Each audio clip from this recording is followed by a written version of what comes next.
All right, so this is session 2 of Scion, but using Godbound, which is an awesome OSR system by Kevin Crawford. I know, freaky. It's a system I dig. I've played it several times. Maria's played it several times. Rich has played it a couple times. I run it at home as well. They're still getting used to it. They're like, we can do what when we play, so it's pretty awesome. The group are Scions. They're children of various divinities, and they have taken an assignment. They've been asked by a personage named Mr. Geyer. They've been asked to go to Vegas and to break up Prometheus's operation, to bust it up, to find him and undo what he is doing. Prometheus is a Titan. He's escaped from the rock. And the group has been sent here to do that. I'm going to have them introduce themselves, and then I'll point down to some specific things, NPC wise and so on. If you're watching at home, be aware that we are using Roll20, so you won't see any rolls or anything. That's being all done over there. There's a really nice Godbound character sheet that doesn't have proper functions, so we have to roll everything by hand. But it does keep track of our stats, so that's pretty cool. So that's all over there on that side of things. So let us start with our child of Aries. Can you introduce yourself to us, please, sir?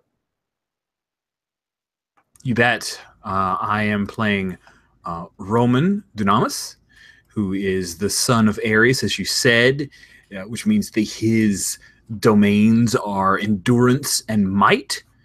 He's a bus driver in a day-to-day kind of thing, tries to lay low until he's attacked by skeletal cowboys, and then he breaks off street lamps and hits them like they're baseballs. Awesome. Because Godbound. That's what you do. It's what you do. And then our child of, this is our child of Artemis. I am playing Diane, who is a Scion of Artemis. Her background is was an army sniper and now current. What was I again?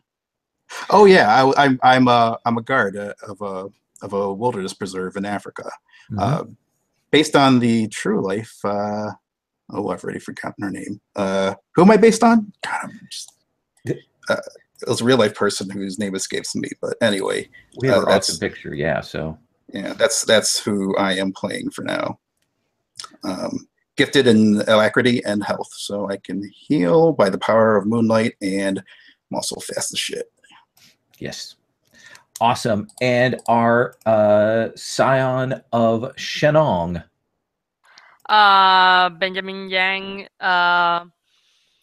He lucky guy, fire and luck as previously established. Happy go lucky, pun intended, totally. And right now I guess it's going to a casino.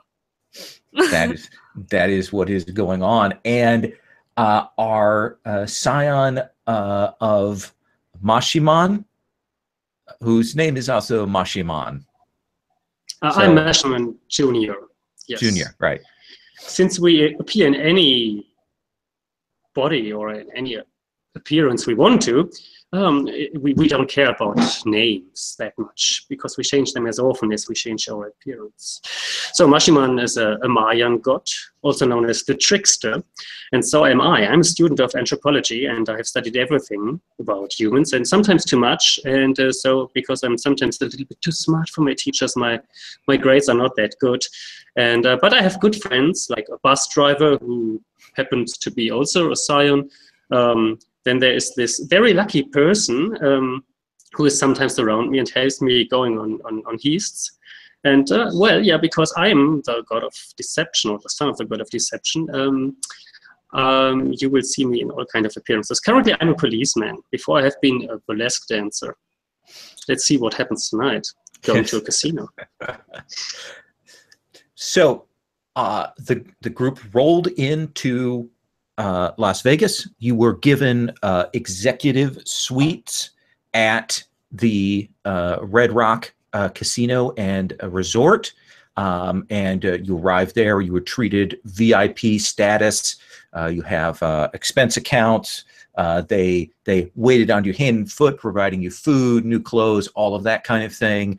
And Mashiman put on a show downstairs. And then the group met up. They called in a fixer kind of researcher that had been assigned them by Geyer, a guy named who's said his name is Jaguar, who's arrived, who looks a little maybe out of his depth, but he certainly was able to pull together some info for you. You looked at what was going on here. You were thinking about Las Vegas. Okay, what are the other magical groups that might be here, other magical races, things like that, resources that we could hit on.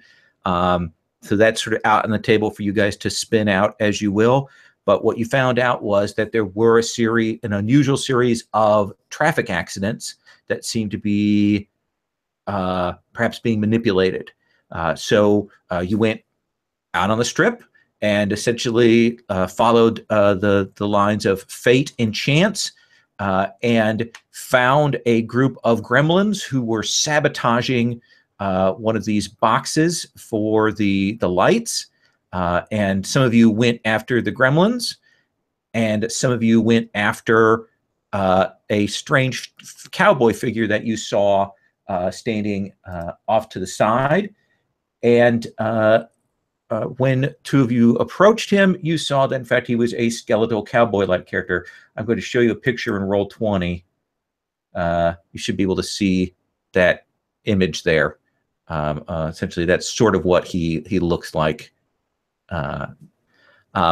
You could feel sort of the reins of death rolling off of him, and you engaged him in combat, even as you scared away the gremlins, caught one for later interrogation and got some details on that.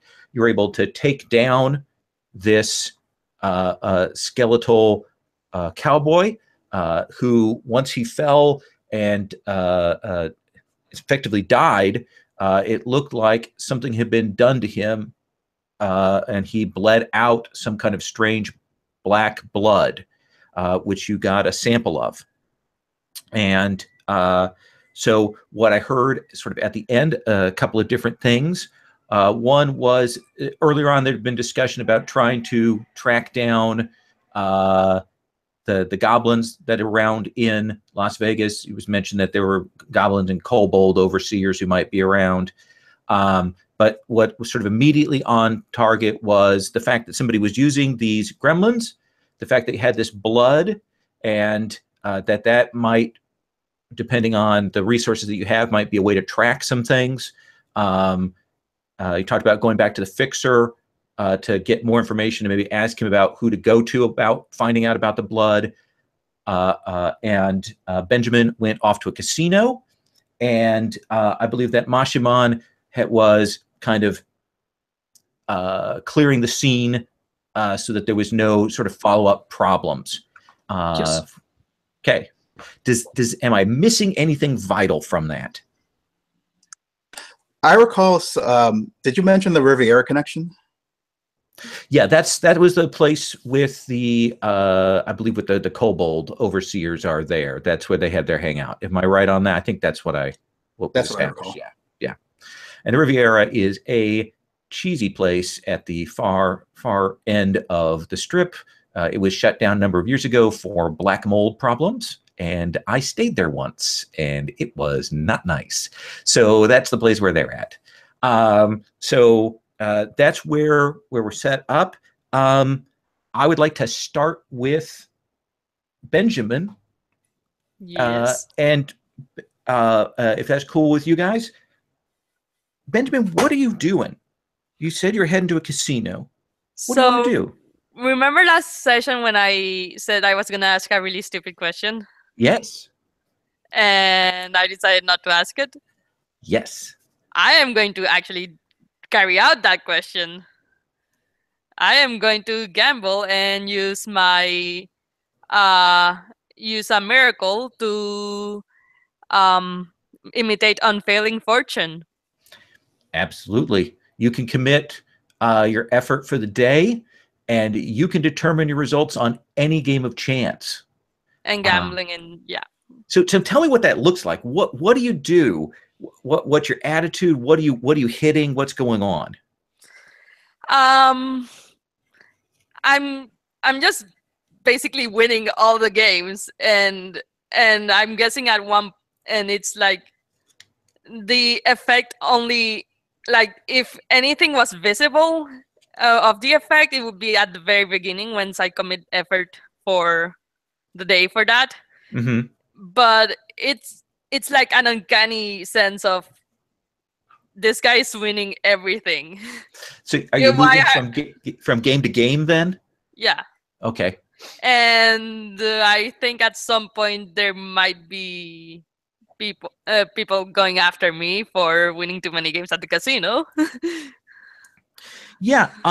So there is a point, and it takes a while because you are moving from table to table, because you are moving from game to game. Usually people stick at a game when they've got a system. They stick at a game and they run it through and they run it out, and they'll change dealers and all that. So this moving around and tracking makes them very nervous, and eventually there will be a couple of people who will roll up on you. Let's say that you're at Bally's, and a couple of people will roll up, and one of the pit bosses will say, "Sir, I'm going to have to ask you to cash in your chips and leave the casino." Sure. Okay. And I just do that. Okay. And then they walk you, they escort you, they take you to the cage, and they will very, very, very ostentatiously take your picture a couple of times. And you have the sense that they are probably sending this to the other casinos on the strip. Sure. Okay. And how much money do you think you're walking away with? 100,000? 150,000? I haven't gone to casinos at all, so I wouldn't know what a big amount would be, but a big amount. Okay. So let's say you've managed to, before they've caught on, about $225,000. That sounds fair. You've got there, and they will walk you out, and the pit boss will say, "I don't know exactly what your deal is, sir, but I would recommend not entering into another Vegas casino if I were you." That's fair. And I just walk away with All right. 200K, I guess. Oh yeah. They give it to you in big. They probably got a bank bag that they give that to you in there.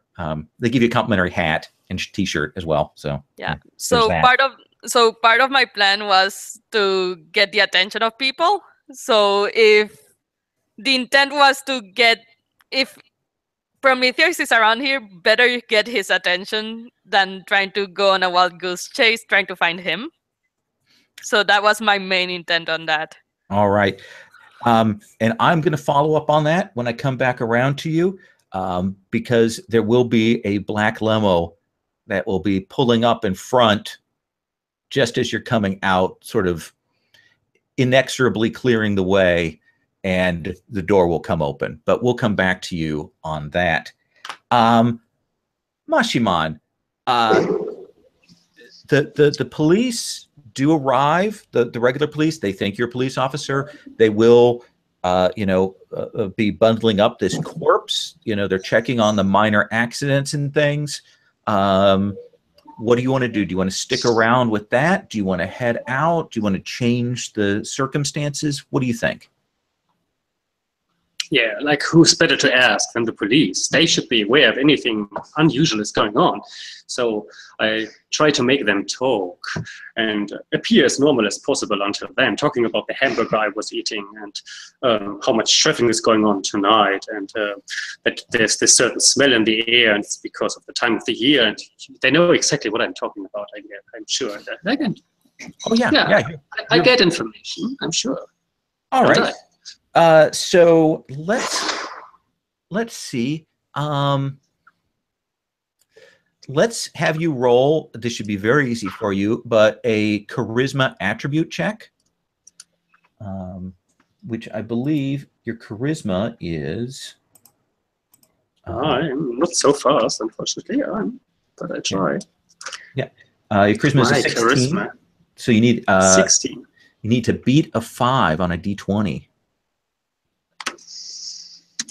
If I cannot bring in one of my facts, right? Do you have a fact that's appropriate for dealing with the police? Well, I studied anthropology, so I could draw that. I read about authoritarian behavior in human beings, but I wouldn't go that far. I'm fine with rolling with my 16. As an anthropology major, yeah, that would be pushing it. So I get a 13. 13. D20. So they're checking this guy out. You do have the sense from them that they're on edge, that there have been some weird things, these accidents. There have been some just weirdness. They're not particularly specific about that, but there's something going on, and they are on edge. They will mention a break-in at like one of the local hospitals. That was weird, and they also will run this dead guy, and you'll be able to see what they pull up. And they pull up the name on this guy, and this guy who is dead there, his name is Denzo Ferrick. And they check his record, his notes. He seems to be like a low rent casino rat, a guy who kind of hangs around casinos, maybe does, try to do low scale scams. He's banned from a couple of the cheapest casinos. He's got very minor arrests, mostly misdemeanors and things like that. Nothing big time, and they're still not sure why he's lying here dead, and they're certainly going to take him to be autopsied. Very good. So I'll give you a follow-up. It's time to get to the casino, and I do that by going to one of the cars, taking over the appearance of the policeman who came with that car. Okay. And shouting over to my colleagues, "I got a call from one of the casinos. I need to go." The alarm siren on it. Okay. And you're just heading off to a random casino? Where my friends are. Okay. Heading back to the Red Rock in a stolen police car. All right. That's the kind of scene segue I like to hear. So let me cut back then to, I believe that Roman, that you and Diane were together kind of figuring out what you two wanted to do. So let me check in. Do we want to do something on the street, or do we want to cut with you consulting with Jaguar at the hotel? What would you two prefer? I think I'm sorry. Oh, just asking what you wanted. I think the only thing that we should probably do while the cops are still there was just to make sure they knew about all the torn up circuitry in the alleyway. Oh yeah, let's make sure to get this thing repaired. Maybe they can call it into Public Works or whatever. Other than that, yeah, we probably continue planning back at the back at our suite. Okay. I know Max is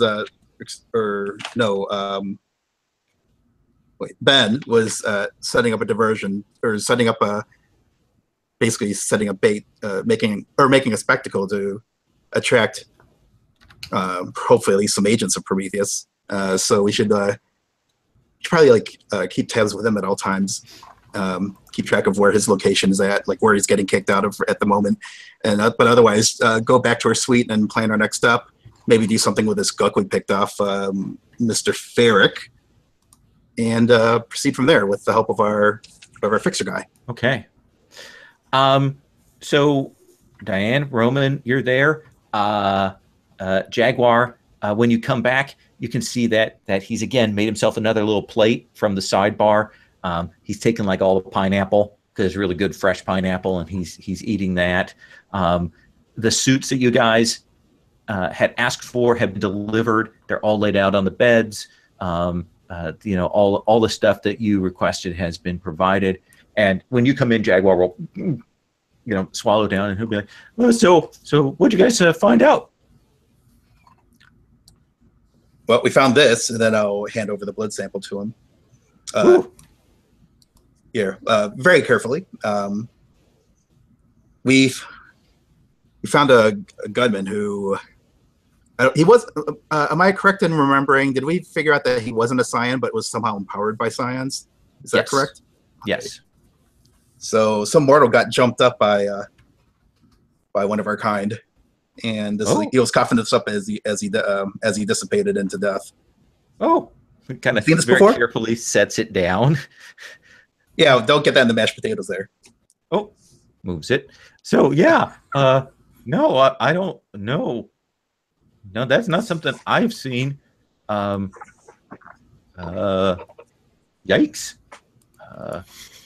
So if you're talking like it's alchemically or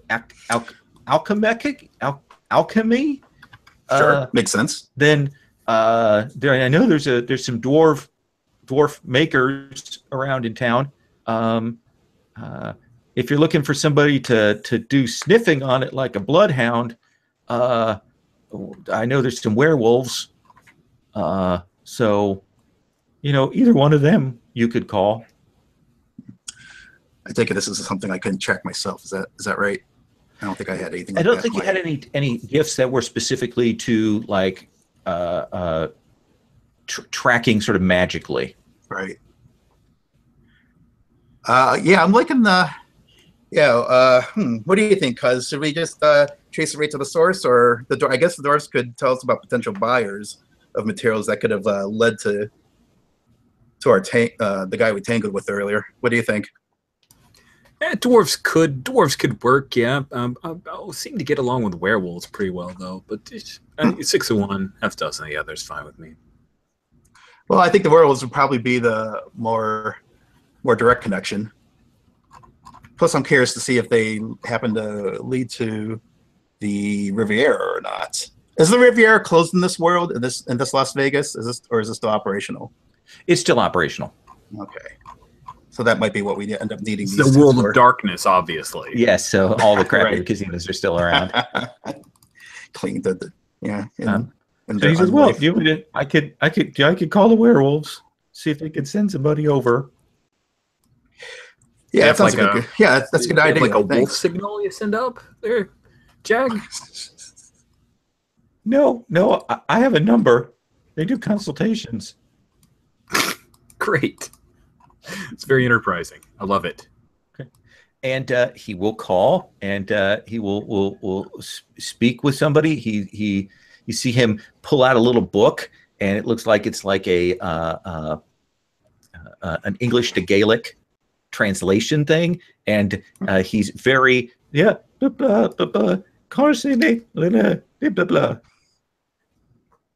hang on, no, that's not right. And then he'll go back and correct himself. But he will put a call in, and he said, the guy, they're going to send somebody over. Fantastic. And probably about a half an hour later, probably about the time that Massimo returns, you will hear a knock on the door, and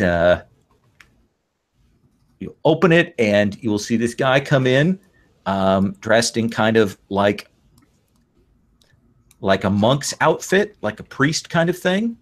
And you can see, because you're Scion, you can see that he's actually a werewolf. I'll show you a picture of him. That's what he looks like to a Scion. Yes. Ooh. And wow, this is pretty cool. Okay. Complete with the crucifix. Oh yeah. Pretty cute. I like the color. And he'll say, "Oh, top of the evening to you then. I Hello, understand you have need of a werewolf then." That's right. We've got something we'd like you to trace, if you could. I'm Lieutenant Carriger. You can call me Deanne. Oh, all right. Well, hello, Deanne. And this is my cousin here. Oh, Hi, I'm Roman. oh, Your name? oh, I'm Bradimus. Bradimus. Nice to meet you, Bradimus. Bradimus Bradley. You can call me Bradimus, or you can call me Brad. Either one will do. And he will wave to your assistant. He goes, "Hello, Jet. How are you?" And the guy goes, and kind of thanks. And Mashiman, have you arrived yet? Yes. Okay. And what do you look like when you come back? Good that you ask. I'm a waiter from the hotel, like who works in the restaurant. So might be called for dinner on a room. So carry one of those. Yeah, I don't think Roman recognizes you, so it's going to be weird. Yeah, I whistle the song I always sing when I'm in the bus, which is Three Little Piggies, and so that's how you know. Okay, all right. Well, if I know, then I know. That's cool. Roman, do you pick up on those kind of signals usually? Yeah, after that one incident in Cairo, yes, I've learned to pick up on that signal. Think you're dancing with a pretty lady, and instead you're dancing with Mashiman. Yeah, I listen to the Three Little Pigs. It gives me nightmares. Fair enough. So this werewolf will sit down. He will put on gloves, and he will look at your sample, and he will get a whiff of it, and he's like, "Oh, well, that's got a pong, don't it?" Yes. Oh, that's gonna be in my hair all night. Oh, all right. Oh yeah. You need me to track that back then for you? Please. Okay. Do either of you have a car? Sure. I've got a Jeep. Oh, good. That'll be fine. Open top is always better. That's the way I can get my little schnoz out the window. I drive, you sniff. That sounds like it. Are you coming, Mr. Romans? Yeah, I'll ride in the back. You can have the front seat. And you guys can head down to the Jeep. Mashiman, you coming? Too? He has vanished, but you know that Mashiman will appear at the most improbable moment. All right. I'm going to cut back to Benjamin. Yes. And Benjamin, the back door of this limo pops open, and you will see someone lean out, and they'll say nothing, but they gesture. I walk over, like, half cautiously. Okay. Mm-hmm. And you kind of lean, kind of look inside. It looks like there are two people in there in the back of this limo. There's a driver. The window is tinted enough you can't see who that is. But the two people that are in there, I'm going to show you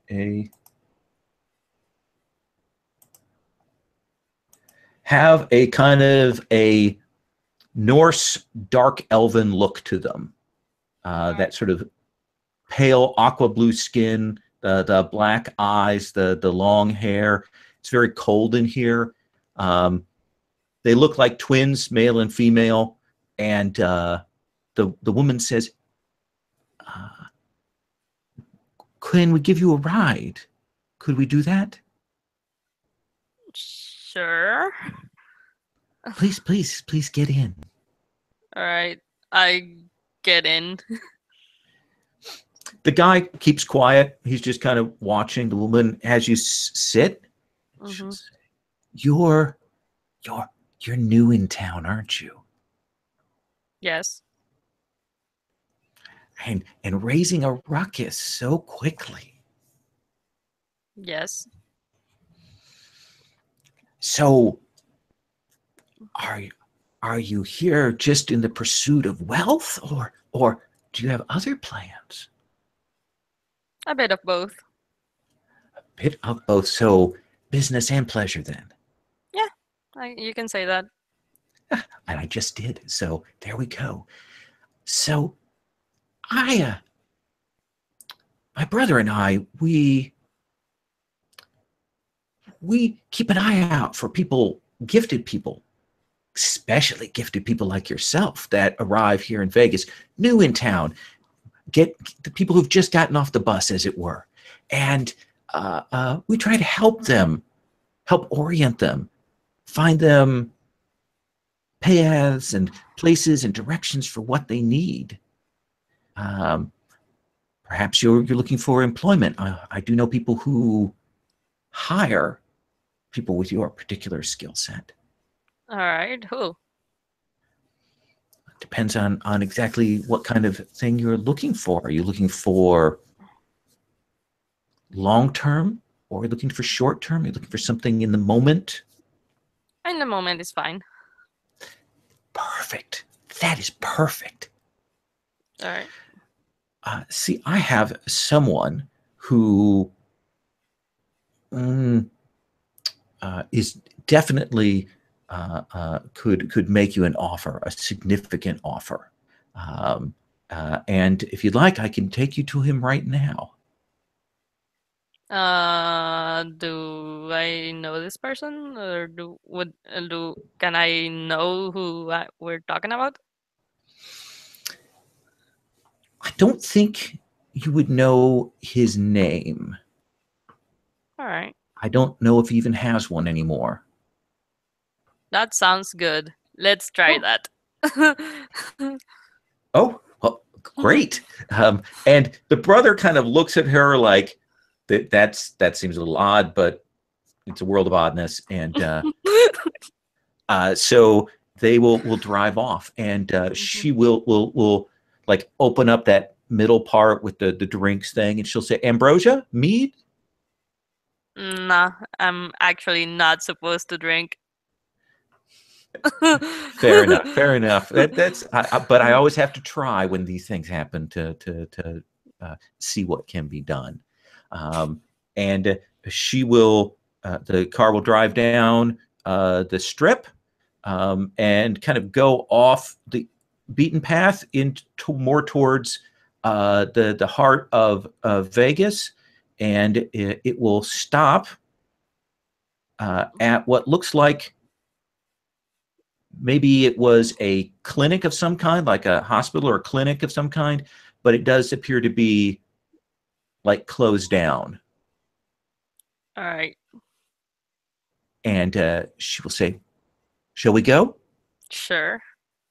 And we'll cut from that moment with the sound of the door opening up, and cut back to the four of you in this Jeep.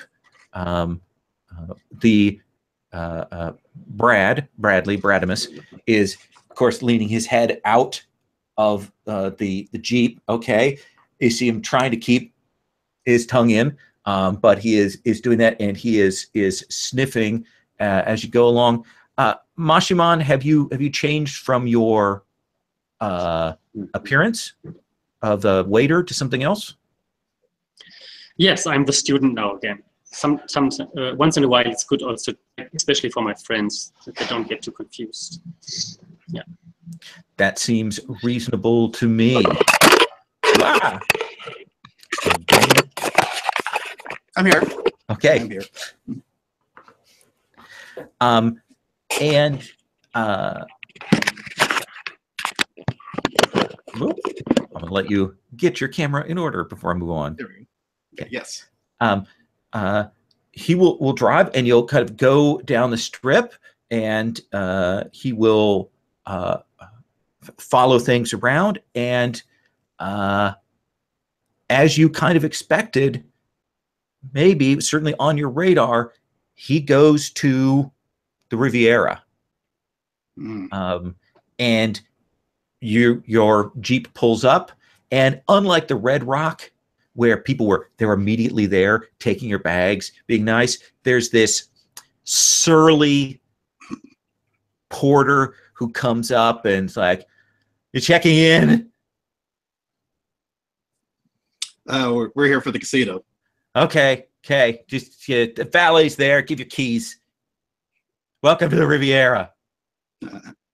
And he will walk away and leave you guys to it. And your wolf friend will indicate inside. Said inside. Okay. Thank you, Brad.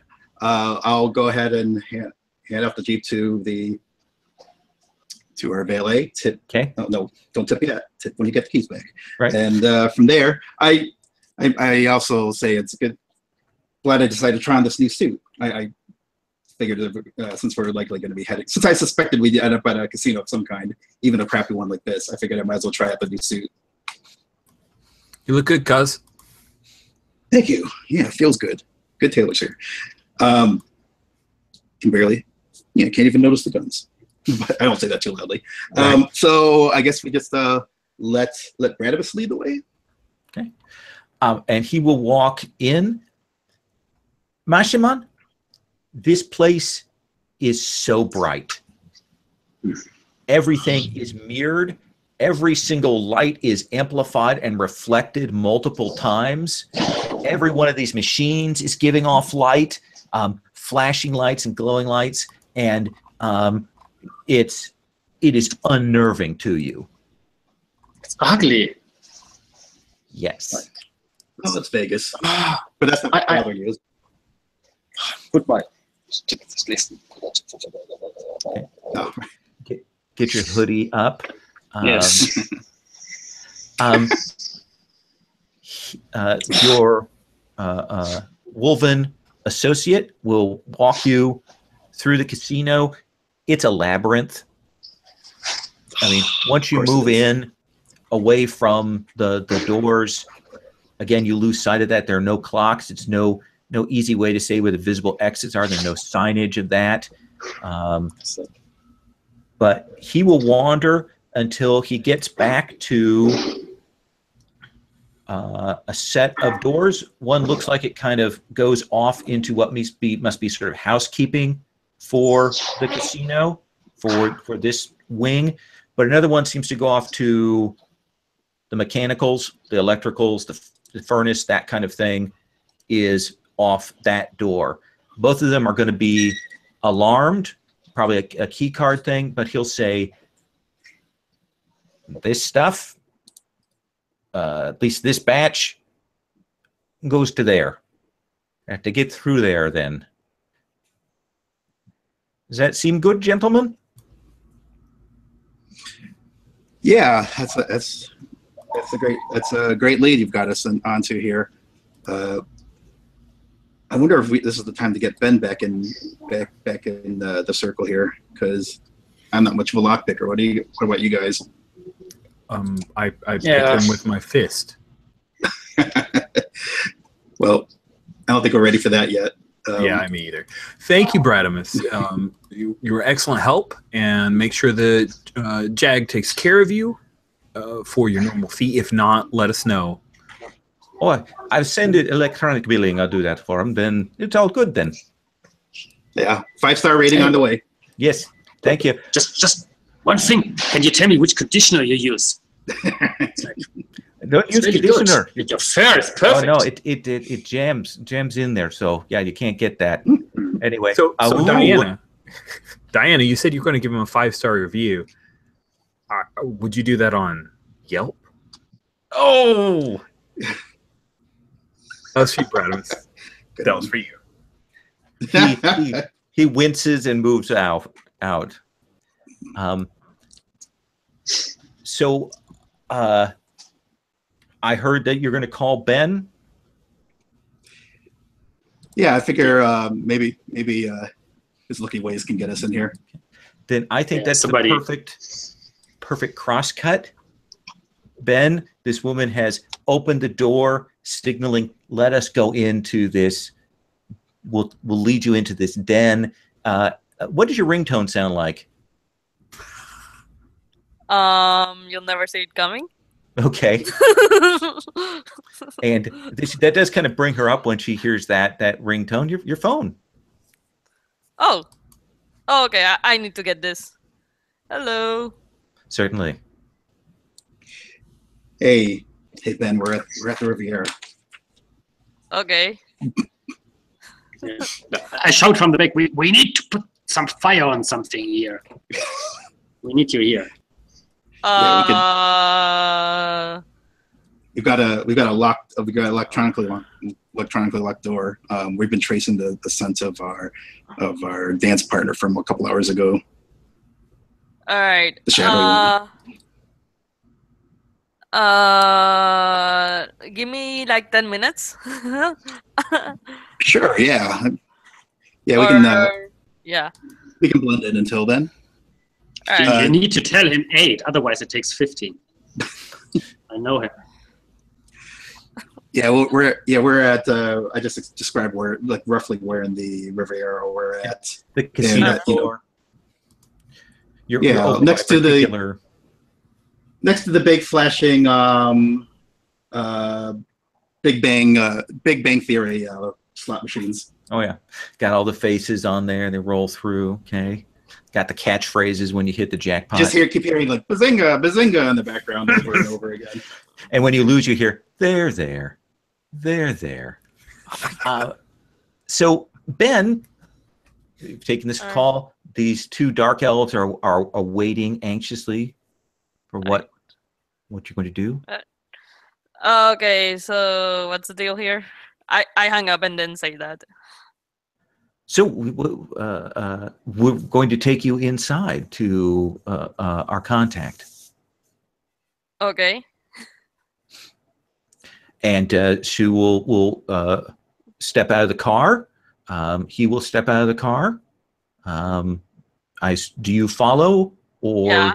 Okay. Sure. All right. And the 2 of them begin to walk up to this abandoned clinic, and you will see them go, and they do kind of a sigil on the door of this place. You'll see it light up. Runes kind of etch around, and then they'll open it up, and they will go inside. And I assume you follow? Yeah. Okay. Then they will walk you in. This is something bad happened at this hospital. You can feel it. Right. Like it was emptied out at a rapid clip. And they'll move you through the hallways and such. And they'll come to stairs that go down, and they will head downstairs to the sort of storage cellar isolated rooms. All right. Okay.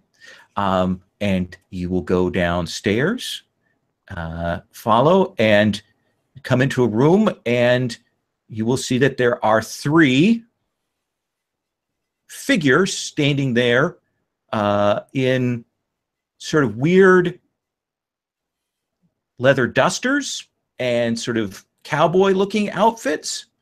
And they all have a very bad vibe to them. I will show you some pictures here real quick. So there's 1. There's 2. There's 3. Amazing.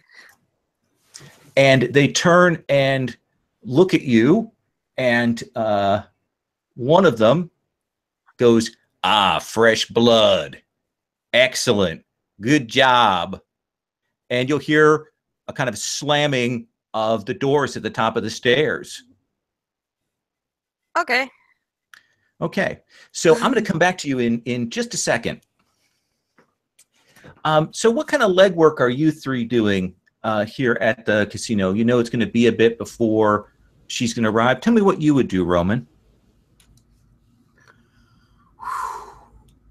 Wow. So the scent came all the way here into the Riviera.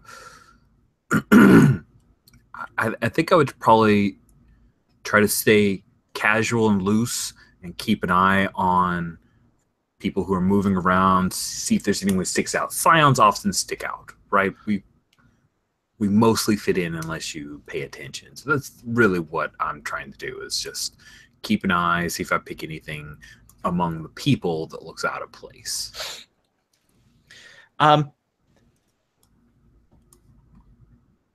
There are a number of people here at the tables as you're kind of walking around that you can see that you realize aren't playing and that are kind of dressed a little oddly. The tables are very full here. And it takes you a bit as you're kind of watching, you realize that no one can see them, that they're not playing, that they're just sitting there kind of doing the motions of playing the game, but the people who are actually at the table don't seem to see them. The dealer isn't dealing to them. The other players aren't acknowledging them. Are they dressed out of time? Do I think they're ghosts? It does look like you're seeing a number of different sort of clothing styles, like from the 50s, 60s, 70s, that kind of thing. Curious. Hey, Di. You notice there are a lot of dead people around here? Dead people. I see a lot of tragic fashion victims. What are you thinking? Do I notice the bizarre, not really there isms about them that Rowan picked up on? Once he points them out, yeah, you can see they are clearly, phantasmal. Yeah, look at the girl in the flapper dress. There's one right. guy over there. No, at first, I just assumed they're trying out a new shtick, but yeah, it doesn't look like they're. No, they do look like ghosts now that you mention it. Oh shit. Ghosts. Was there anything ghostly about Denzel Farrick and what he was coughing up? No, he looked sort of spectral, but certainly he wasn't ghost, and you weren't getting that kind of sense off of him like he was, a haunted spirit or anything. How about we call is Jaguar the name of our fixer guy? Yep. Okay. What if I just get him on the phone real quickly and just check quickly if he knows anything about the Riviera being haunted? Does that sound like a good Jaguar. plan? What's up? Yeah. So this is Carriger. Do you know anything about the? Do you know anything about the Riviera being haunted? No, just the usual weirdness, that kind of thing. People murdering in rooms, all shining style and stuff, but like not a big haunting. Okay, nothing like a whole slew of ghosts just like going through the motions of gambling on the main floor and they're not really there. No, that's creepy. Yeah, well, it's happening. So, would you mind looking into that? If you've heard about that anywhere around here, just send us a text. Okay. But I just wanted to make sure we could eliminate that from anything you know a whole lot about. Sure, I'll see what I can do. I'll check with the oracular community, see what they can tell me. Appreciate that. Okay. What about you, Mashiman? What are you doing during this process? Well, I'm a croupier, standing there and serving people who play, and I try to involve the ghosts if I can. Maybe they recognize me. I also deal them. you're very good at acting, so you can do it such that the people who are clearly living there won't see anything too amiss. And when Rien you ne va do, plus. pardon? Rien ne va plus. And when you push things towards the ghosts, they do reach and try and participate, but they can't. They are phantasmal. The things pass through their hands, and they look disappointed. So that sort of grief look on them, and it is a sort of a tragedy. And once you start doing that and kind of drawing attention, more of these ghosts will come over to that table that you're at. Oh, wow. I think it's time to get rid of the normal customers here. Fire! Fire! Fire alarm! Whoever can hear me, because I'm impenetrable siege, if I commit.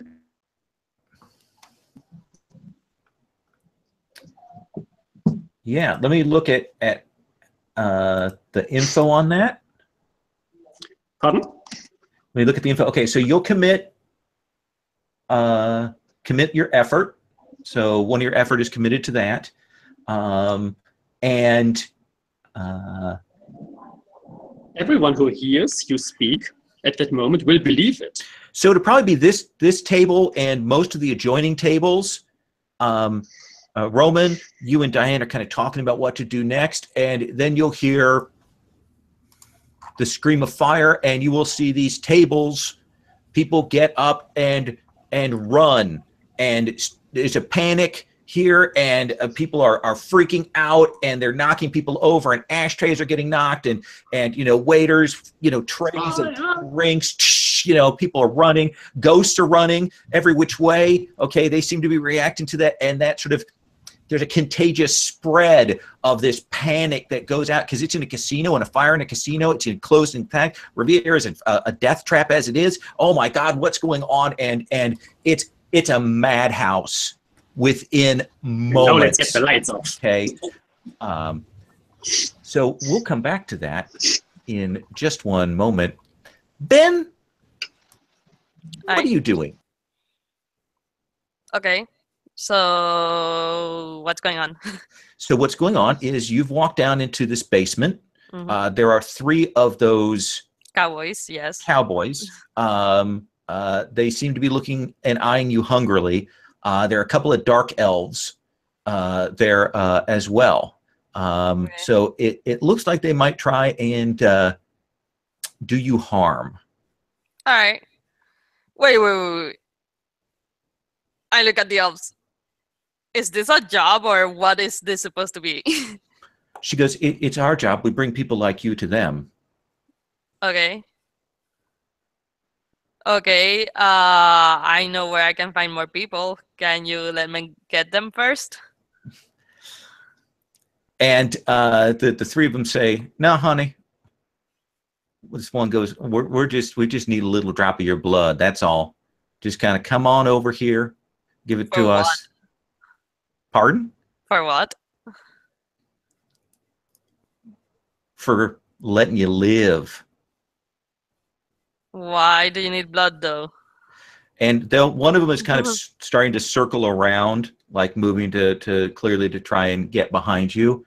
And he will say, well, our master, he uses it For like a mighty fine tonic. all right. So at this moment, I'm trying to stealthily call Diane back. Okay. I think that's going to be a dexterity check. Yes, that is useful. 6, which means I succeed because my dexterity is 5.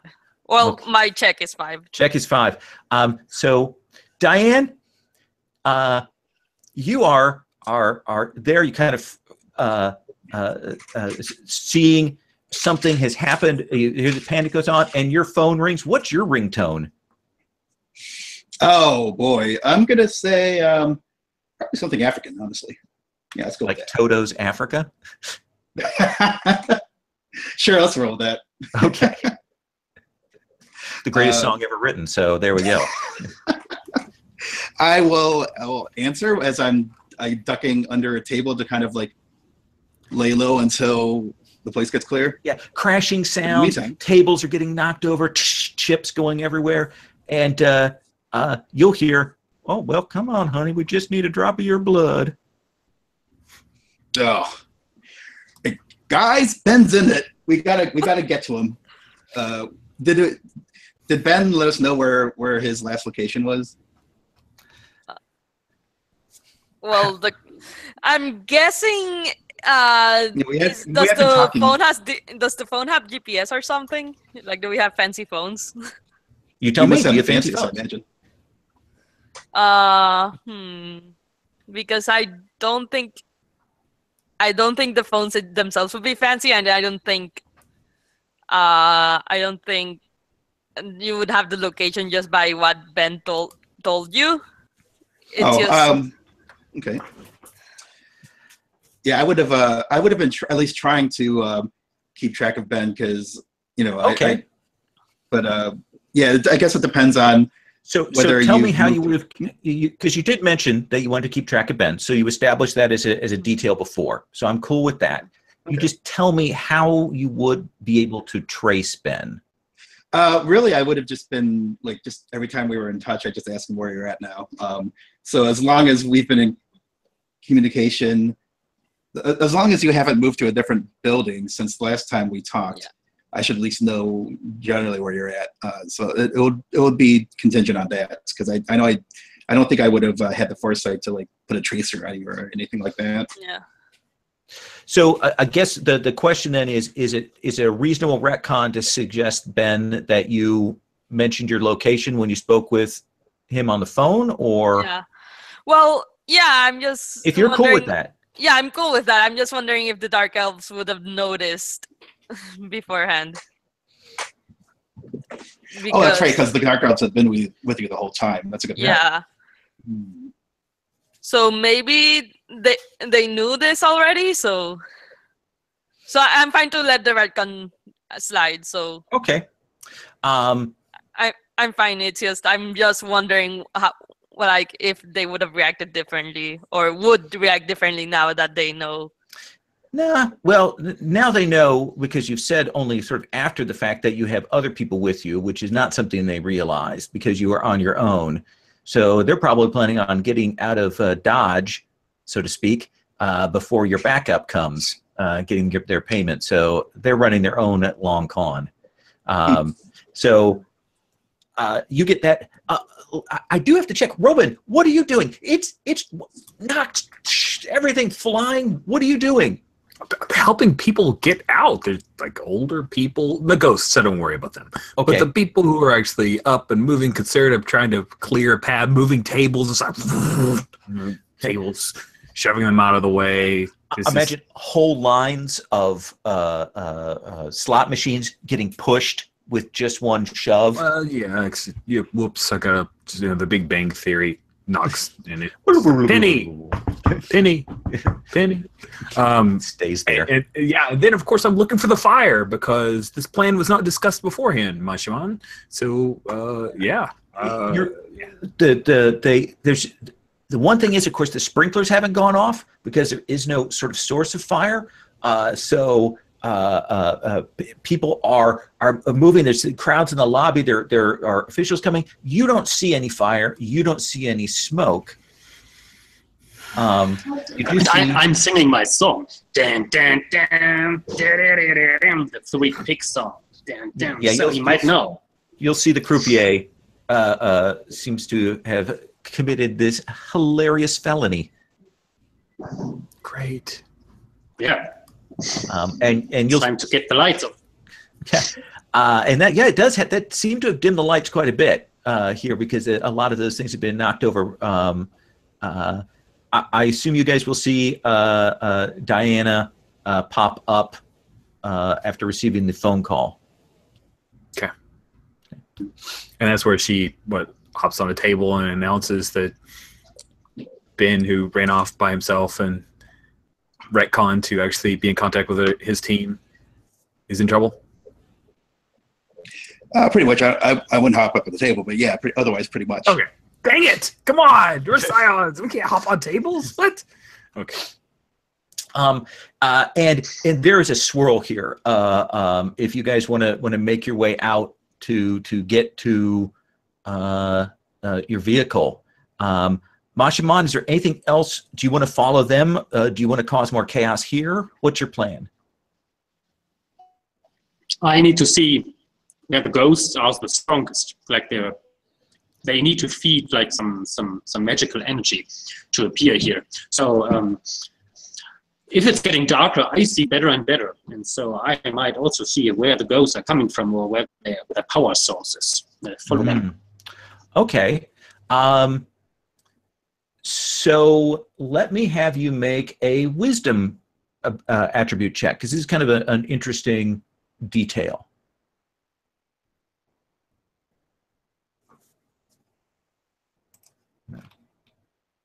It is 20.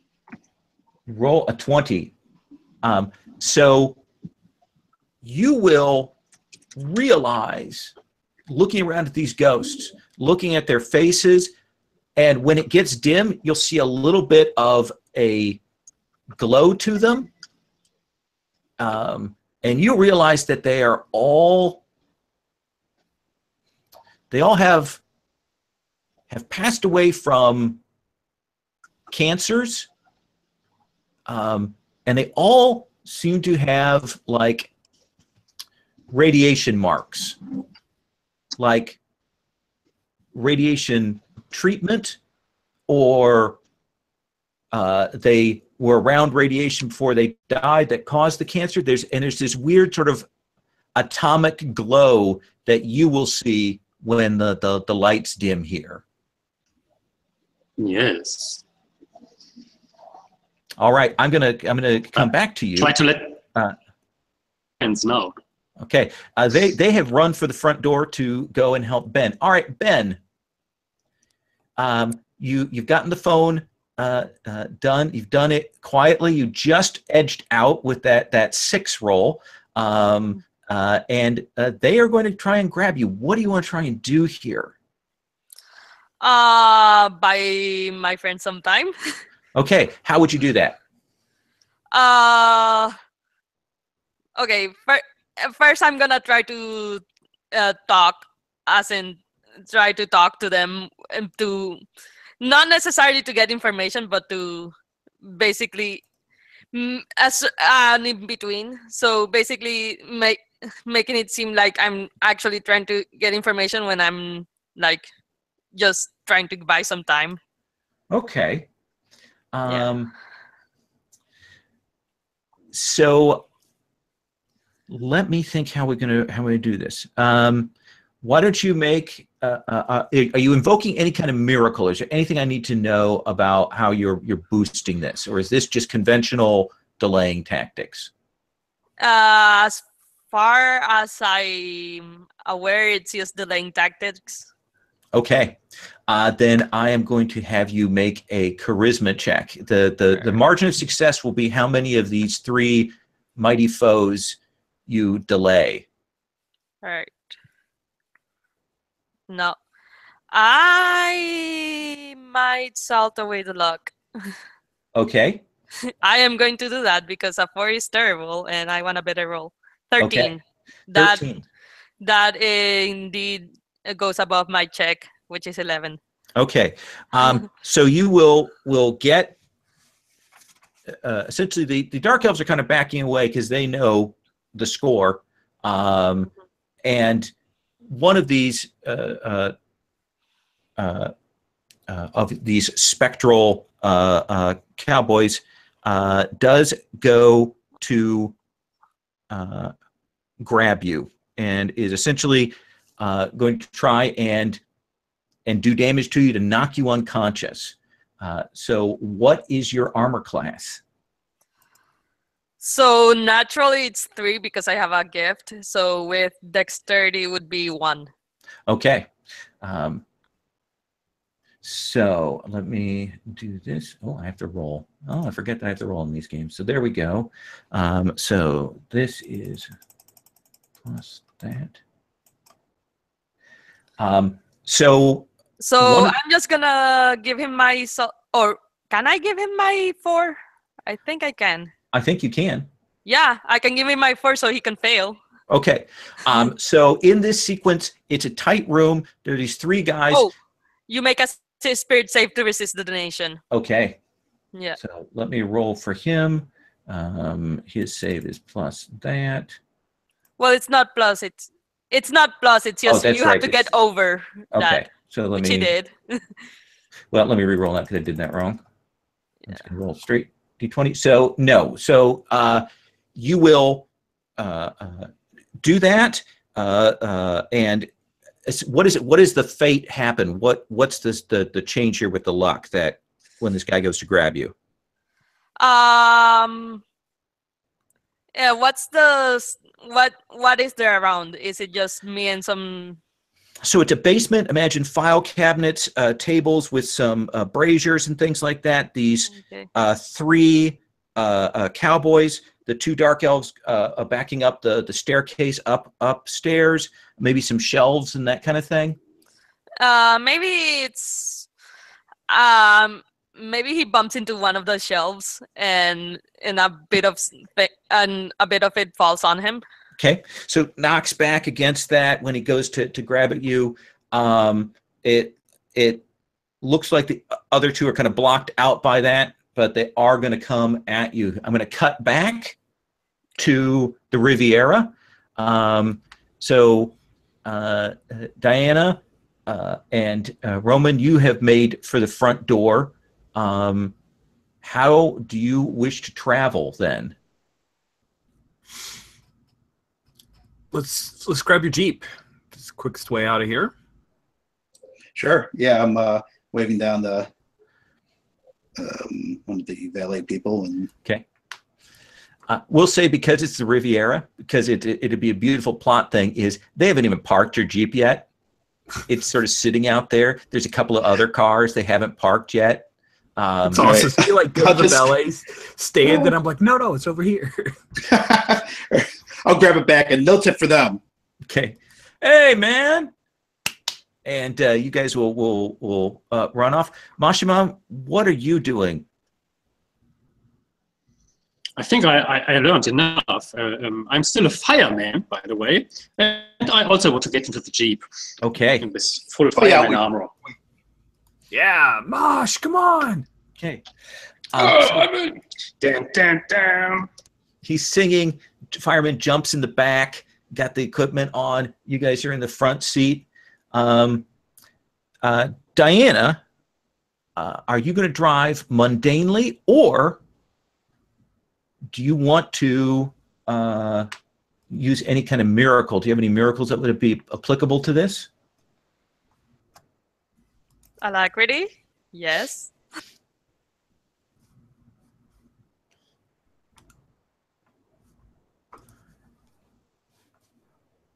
So if you wanted to, you could certainly commit one of your effort for the day, and you could do some effect if you can describe what that would look like for me, Mike.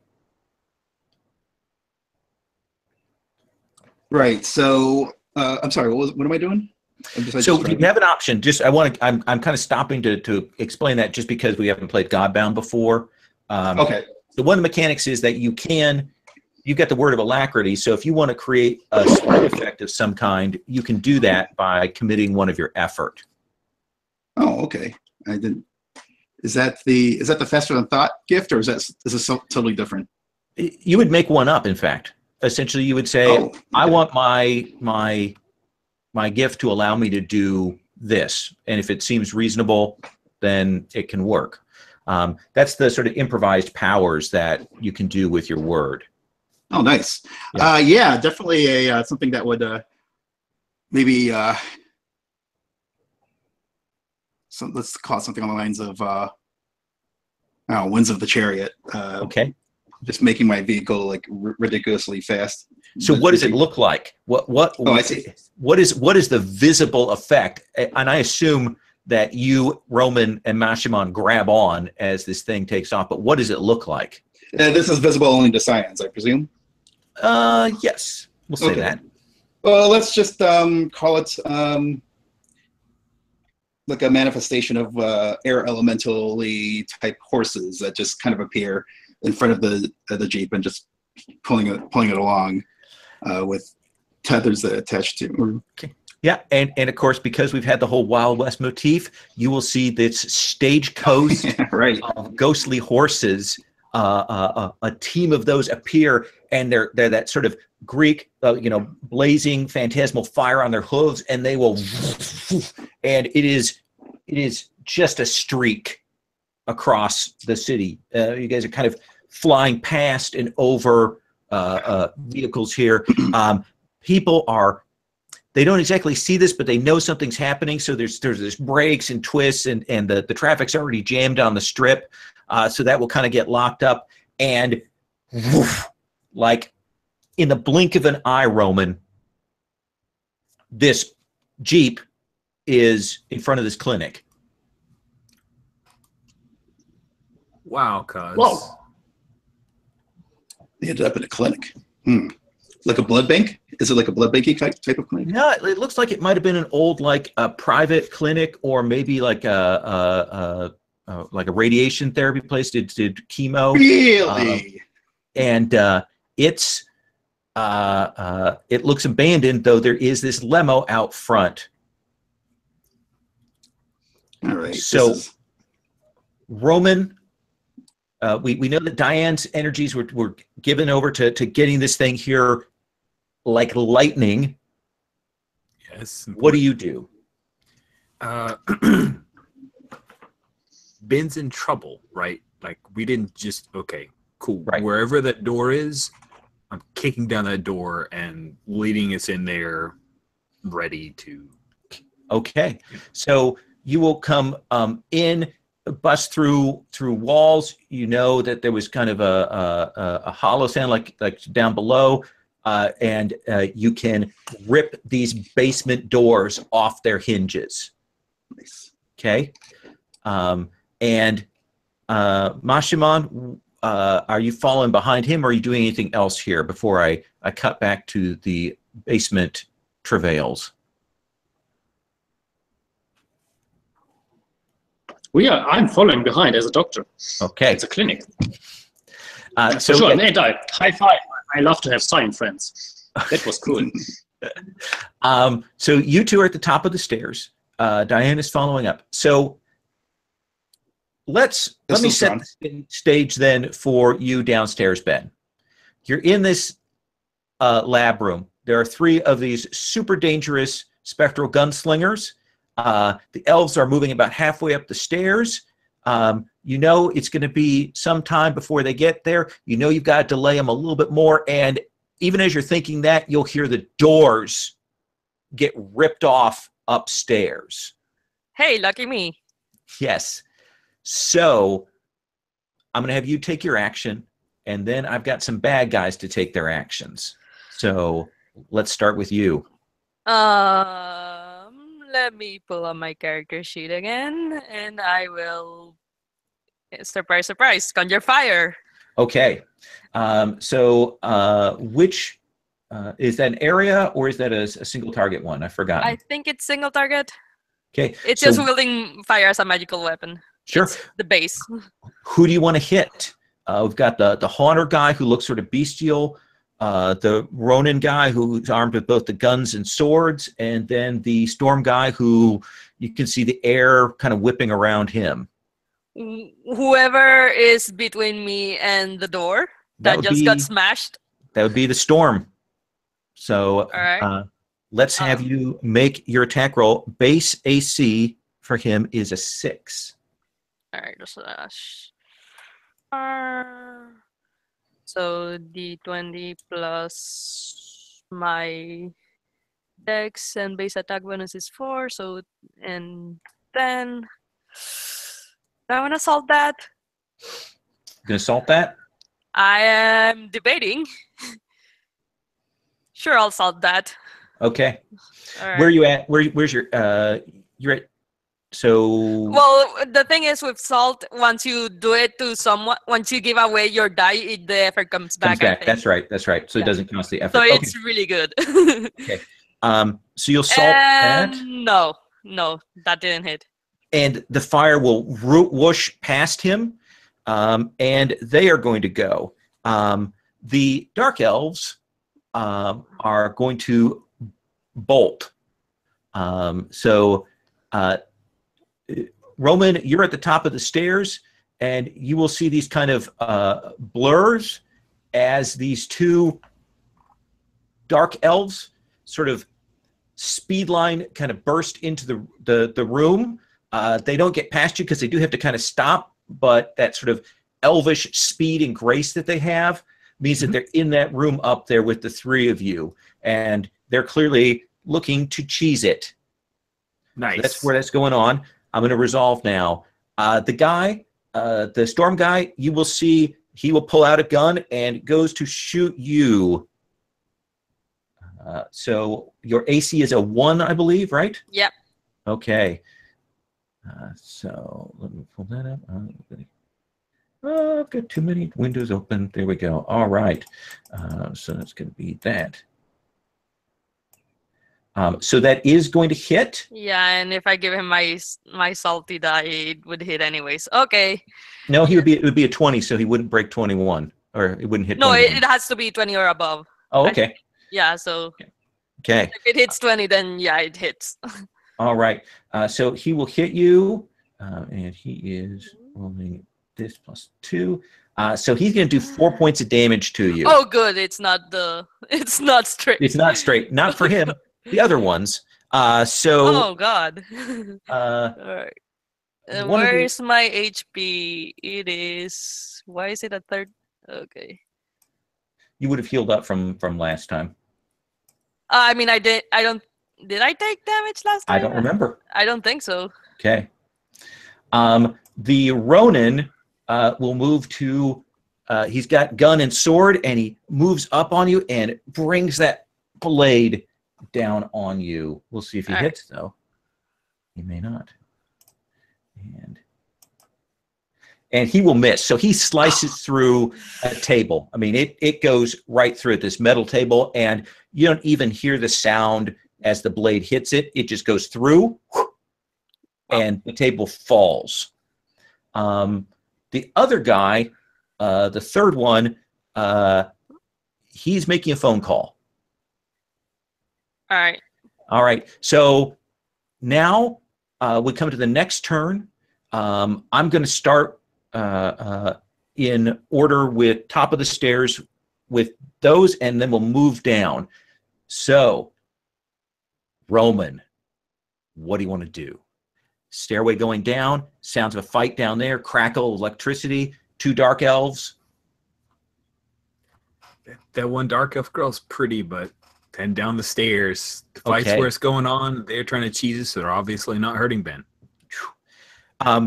You can bound down the stairs, probably tile cracking as you run down them, okay? And you'll hit the bottom, and there's a big sort of work clinic room with cabinets and things, and you will see 3 of those gunslingers, and they are all facing at Ben, though one of them is calling. The one that's closest to you is this one who's kind of floating and has his guns out, and they're kind of crackling with electricity. Sweet. Guy who's calling could be calling for backup. I'll grab a cabinet and throw it at him. Okay. Go ahead, and that'll be a... since it's a big object, you can use your strength bonus on that. Go ahead and make that roll. Sorry, I'm just checking to see if there are any gifts that I wanted to use here. Yeah, something sweet. Loosening God's teeth sounds really cool because it auto hits. Even if you miss, it just means that it doesn't hit straight.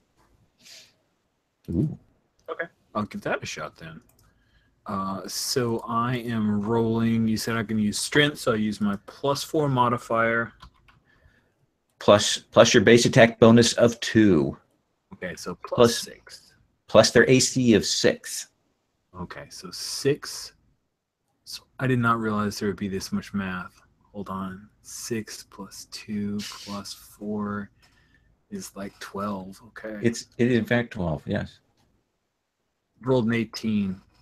I'm looking for a 20 though, right? Yes, and I am going to give you my 9, so you succeed. You'll feel that force of luck because she banks dice rolls to hand off, and she hands that off.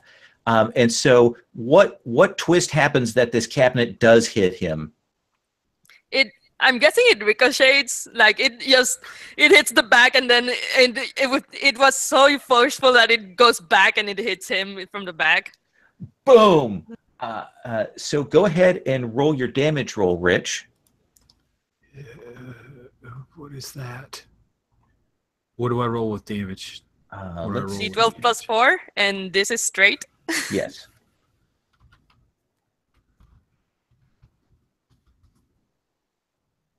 Okay, that's wrong. I will Yeah, it's /R, not R/. I do that all the time. That is a pretty good roll. That is 15. Rich. So this bounces, okay, and it hits against that wall. These walls are probably, they've got a little bit of sort of reinforced rubber. They're clinic things. They've got that stuff. It bounces and it hits this guy, and it catches him, and it actually smashes into another wall.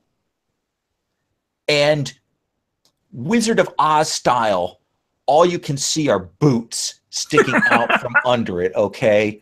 You'll hear the hello from the phone that's laying on the floor, and he is dead. Mashiman, what are you doing? I want that phone. I want to answer the phone call. Okay. With his voice. Another time for deception. So how to get there? Is it dark enough that I could walk the walls? I would say that's a reasonable thing for you to do. Because I like to walk the walls, up the roof, and I can walk along the wall and try to avoid the opponents, and then I try to catch the phone. You can certainly do that. I'm going to say the only difficulty that is facing you here is you don't know what his voice sounds like. He hasn't talked yet. No. Yeah, but there's so much interference. I just put some robo voice. I'm very good at that. I know about robo voice. Okay. Yes. Yeah. And what are you saying to this voice on the other end of the phone? At casino, all there. And you'll hear, yeah, we're at the casino. Somebody called the fire department. Fire alarm. Casino. And we'll cut back to Diana. So top of the stairs, the two dark elves, they're going to run for it, and then the rest of the group is downstairs in that basement room. Yeah, I think I'm going to trust that that my friends can save Ben. I'm going to run after the dark elves. Let's say. Yeah, and use my speed if I need to catch up with them. First of all, how far away? Since you ran in fast and they had to stop when they got to the top of the stairs, I mean, they're within 10, 15 feet of you. They haven't gotten to go yet. When they go, they are going to run out. Let's see if I can. I'd like to try to wing both of them. Maybe a shot to the left, shot to the leg on for both of them. Okay. So if you commit effort for the scene, you can get a free action and then take your regular action. Yeah, let's do that. Okay. So let's say if you take the first shot, AC is 8. So rolling +8 +5, so 13. Also, which of the 3 gunmen did Roman take out? He took out the haunter one. Oh, cool. I'm closing that window. All right, just for my own personal reference. Got a lot of windows flying around. Okay, so D20 +13, rolling. Excuse me, rolling now. How'd I do? That will hit. Cool. Go ahead For the first and one. roll damage. Okay, and that's D10 D8 plus. Is it D8? Mm-hmm. Yeah. Plus your dexterity. +3. Oh, there it is. I'll just. And where's my totals? So that will just wing one of them. Ooh, yeah. Your second action, do you want to hit that same one, the guy, or do you want to shoot the woman as well? The woman. I'm trying to slow both of them down at the same time. Okay. Making them have to same armor decide class? Yeah, same armor class. They're twins. Twinsies. Hey, that's better. That'll hit. Okay. And now let's see if I can. Yeah, that's more like it. Okay, so she goes down. When you hit her with that shot, you hit her in the leg, and she cries out and drops to the floor. You see her grabbing for like some her bag of healing herbs, and she's trying to get at that. The dark elf guy is going to try and hit you. What is your armor class? Let me just look that up real quickly. It is 9. 9. So 9 plus 4.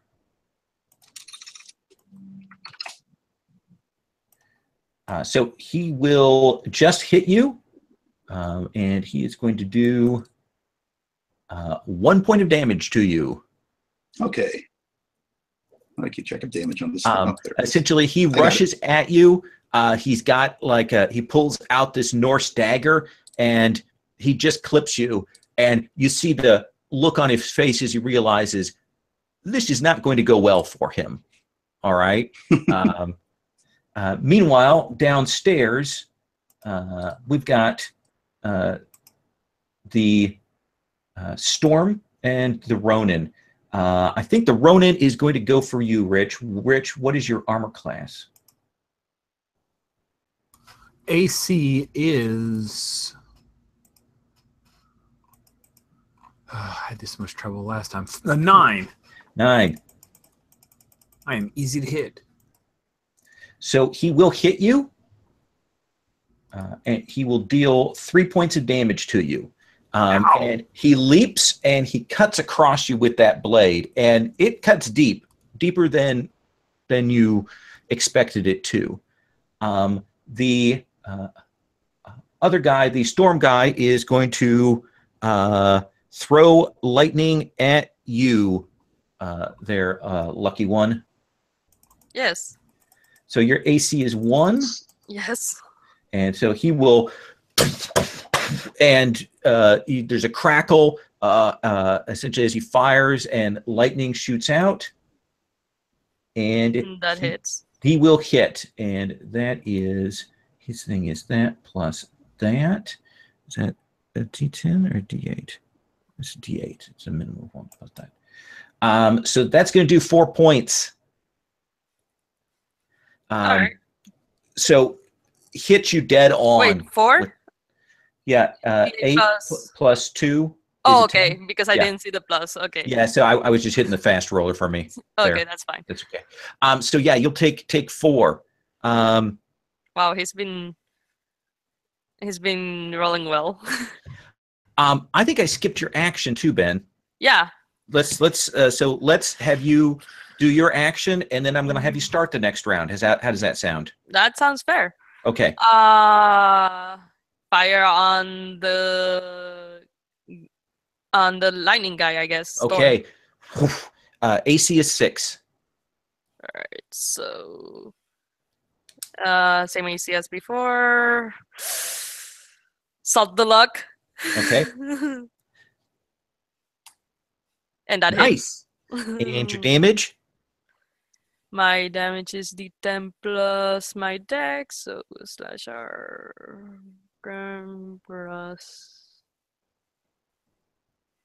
2. Okay. What? No, you rolled a D0. I do roll a D0. I noticed that. That's much better. 4 points. Nice. So you let loose with that fire, and in this enclosed area, it will wash up over him. He will cry out. I mean, the leather burns on him. He is still up, though. That would have taken any normal person out. Yeah. We flip around to the next round. Players go first, and because I skipped you last time, I'm going to have you go first right away. Same thing. Okay. Sounds good. All right.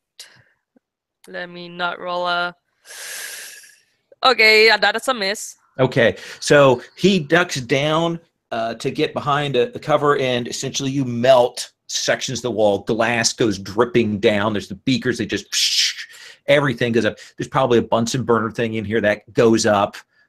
It's now probably about 90 degrees inside this room. It's a blast furnace level approaching in here. And that's Fahrenheit, not Celsius. So just for Garrett.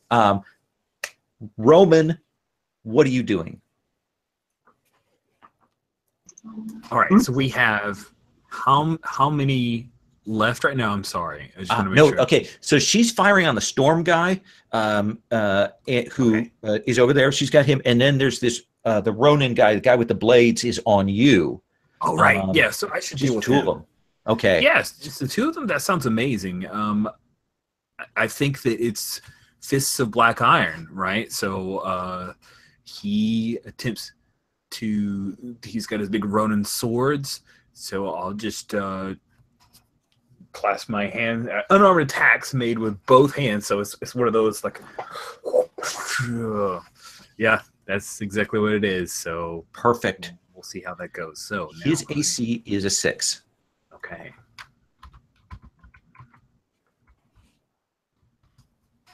I'm going with the cheat because that's what I rolled last time. And not do math. There we go. It's 22, so I actually hit. That will hit. Yes. Roll damage. And my strength bonus is 4. And I get to do a D12 because of this thing, so there we go. It counts as a magic weapon? Yes. That is 9 points. That is 9. So it's 9. That one isn't read straight, so he will take 2 points on that. Cool. Is he of... Do I give Frey die on this or no? It's okay. No, these aren't lesser foes. I didn't think so. Just making sure. But no, that's a good request. If we had mooks around here, you'd be mowing them down. Masimon, I'm going to say Maximo, Masimon, you've got this phone. You've done this deception. It's getting hot in here. There are 2 foes. What do you want to do? Well, I'm observing what my friends are doing here because they actually don't know, but this is their application if they can come to my next feast, if they perform well. Okay. So I'm happy that finally Roman has found his fist. That took him a while. And maybe he could also need some help. Is this a hospital where there's still equipment around? There's some equipment in this room. Yeah, sure. Yeah, because I'm an expert on drugs, and I might have something which especially is go for skeleton cowboys and folks like that. I want to take a scissor and no, it's not a scissor, it's a needle, like a syringe is the word, yeah. Syringe? I want to get a syringe and get it straight into one of those guys with something which is hurting. Okay. I attack them with that syringe. Sure. I think that'll be, you get a big bore needle. I'll read that as a D6 attack. Does that seem okay for damage? Or are you doing anything to change that? Damage, yeah. Okay. So go ahead and roll your attack roll on him. He has an AC of 6. You add your You're doing melee, so strength bonus plus your base attack bonus. So I roll a d20, right? Yep. I will do that. And then I will check what attack roll I have. A 15 on the roll. You're fine. You've done it. You've hit him. I have done. Yes. I've hit him. So roll a d6 plus your strength bonus. All right. My strength bonus is 0. And my fray die is 8. A d8. Okay. So. Well, you're doing a d6 damage with the weapon. Pardon? Same difference. You would be rolling a d6 for the damage because we said it was a d6 damage for the weapon. Oh, okay. Yeah. And I rolled a 2, which is within the d6 range. Yep. So that is fine. So it will. Yeah. It goes in. Where does it hit him? It doesn't do that much damage, but where does it land? It goes in his neck, obviously. Okay. I also want to get some attention. Okay. So that my friends have time to. So, Roman, there is that thing where you will see suddenly from out of nowhere, Mashiman is there, and he does jab this wide bore needle. It doesn't like go much to do damage, except that he's hit him in the neck, so there's probably a pump of black blood comes out of the syringe end when that happens. Okay. Let's cut to upstairs with Diane. All right, so the male dark elf has engaged me in knife play. So yeah, so am I at this point? Should I be trying to defend myself? Am I in melee, as it were? I guess that's the game way of putting it. With these guys, I actually I need you. These guys are lesser foes. I'm gonna retcon. I need you to actually roll me a d8. Oh, for the fray die. Yeah. Yes. These guys, they will take your back slaps. Right. Let me get to that. There's my die roller. Roll a d8. Oh, no, there we go. Sorry, those on. I guess I rolled. I didn't mean to do that, but there's the roll. 6. So that will 6. So that will do 2 points. That did 3. So yeah, there's that thing where he comes up and hits you with the knife, and your arm kind of reflexively jerks and slaps him, and he goes boof against the wall. And he is like I would have. Well. Oh, okay. Like I would have tried to cold cock him, and yeah. They are I both. Things are broken in them. Okay. So the guy's your actual action for this round. Yeah. So if the woman, the dark elf, is still conscious, is she like on the floor grabbing her wounded? Yes. She's trying to get away, crawl and eat some healing herbs. Oh, right. I'll kick the healing herbs out of my lepus. Flies away. All right, Svartalfer. I'll pronounce that better. She'll pronounce it better than I did. I'll ask what have you two hooked up with? I'm gonna go ahead and try to prod for reaction. What have you two hooked up with Prometheus for?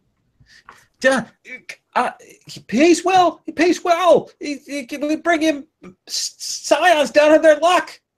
He uses their blood. Oh well, you've picked. If you're looking for Scions down on their luck, you sure as hell picked the wrong one. Yeah, we've learned our lesson. Crawl. Yep. Stand still. My friends are going to want to talk to you too. Oh, great. And so I'm going to assume that for your standard action, you can get these two secured. Yeah, that sounds good. Mostly, I just wanted to make sure that this wasn't another like plot thread, and that these were in fact this is in fact part of the Prometheus trail. Yeah. As soon as you say Prometheus's name, they're like, oh, the game is up, and they realize that it is about to get bad for them.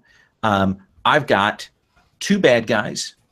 I've got the Ronin, and I've got my my lightning guy. My poor other guy has been smashed by a cabinet. So let's start with the one guy on you. The Ronin comes again. He's got that thing in his neck, but you are the bastion in front of him, so he is going to take that swipe at you. So that is going to hit. Wow, that's amazing. Yes. It does 4 points of damage to you. That bites deep. It does not. I'd What? like to commit effort until the end of the scene and negate that physical attack.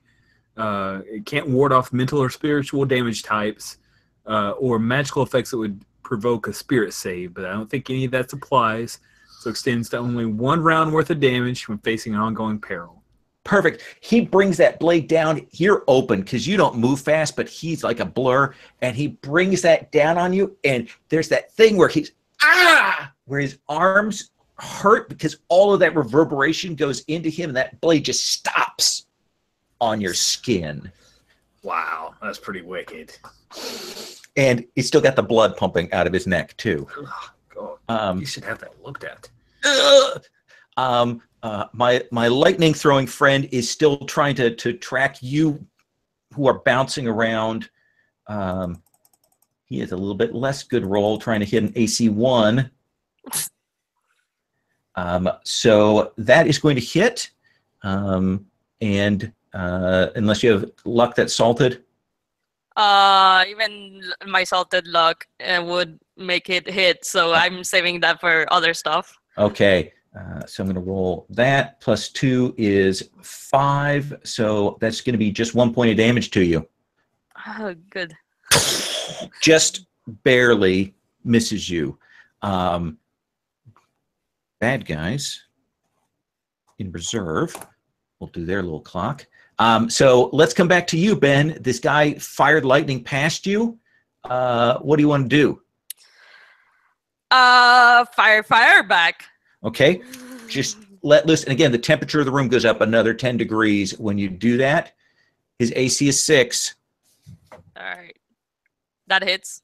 All right. And damage? 4. 4. Oh, yeah.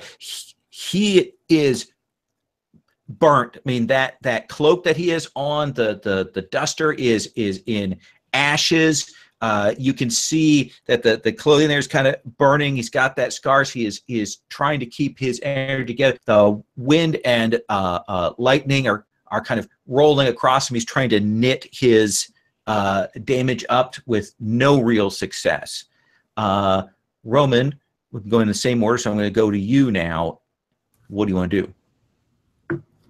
This guy's like, he does not appear undead, right? Is he one of the like undead guys from before, this Ronin? Yeah, So these guys all seem like they're moving fast, and they've got these powers. They're clearly different manifestations of that blood. Gotcha. So, like this guy must have gotten blood from a Scion, and this one's gotten blood from a I'm taking his sword away from him. That's a nice sword of mine. Okay.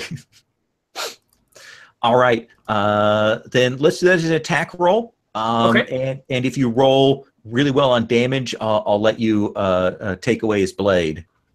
Okay, so just do like a normal attack roll. Here we go. And you'll do damage still. 28. 28. So that will hit him. Roll damage. This is a one-handed thing, so.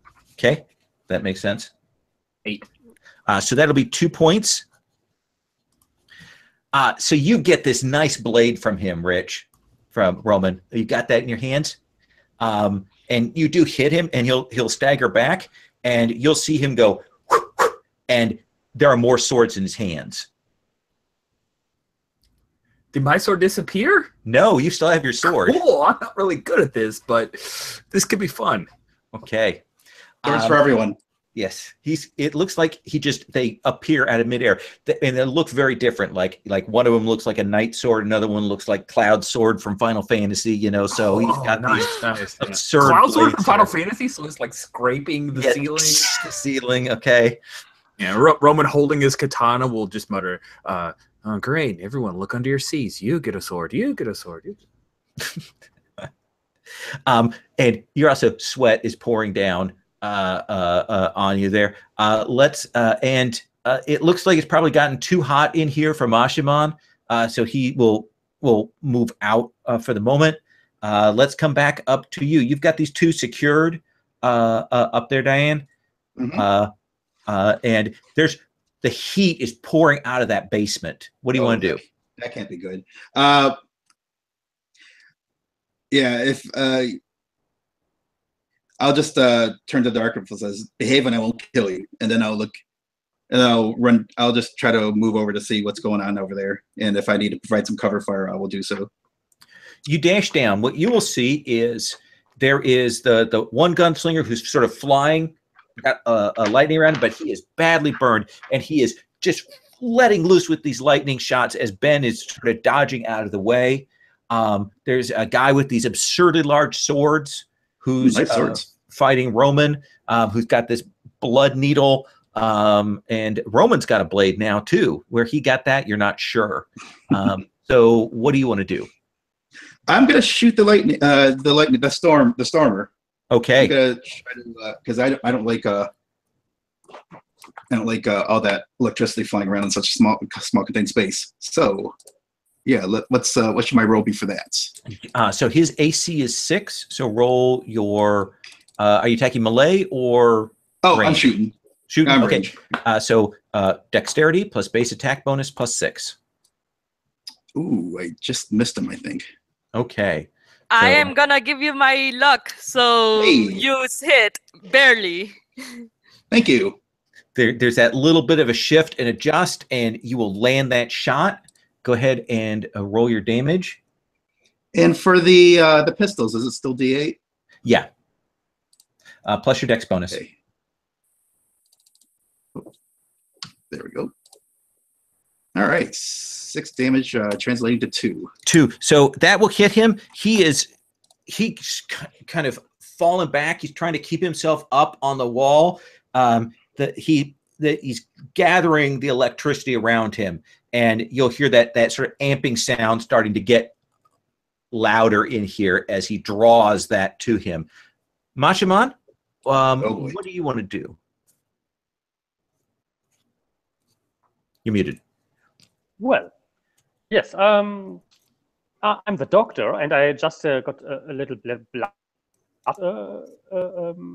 extraction from my patient. Yes. And it seems that my patient is not feeling well, and I think he needs some treatment with some darkness. He has black blood, so my analysis is that.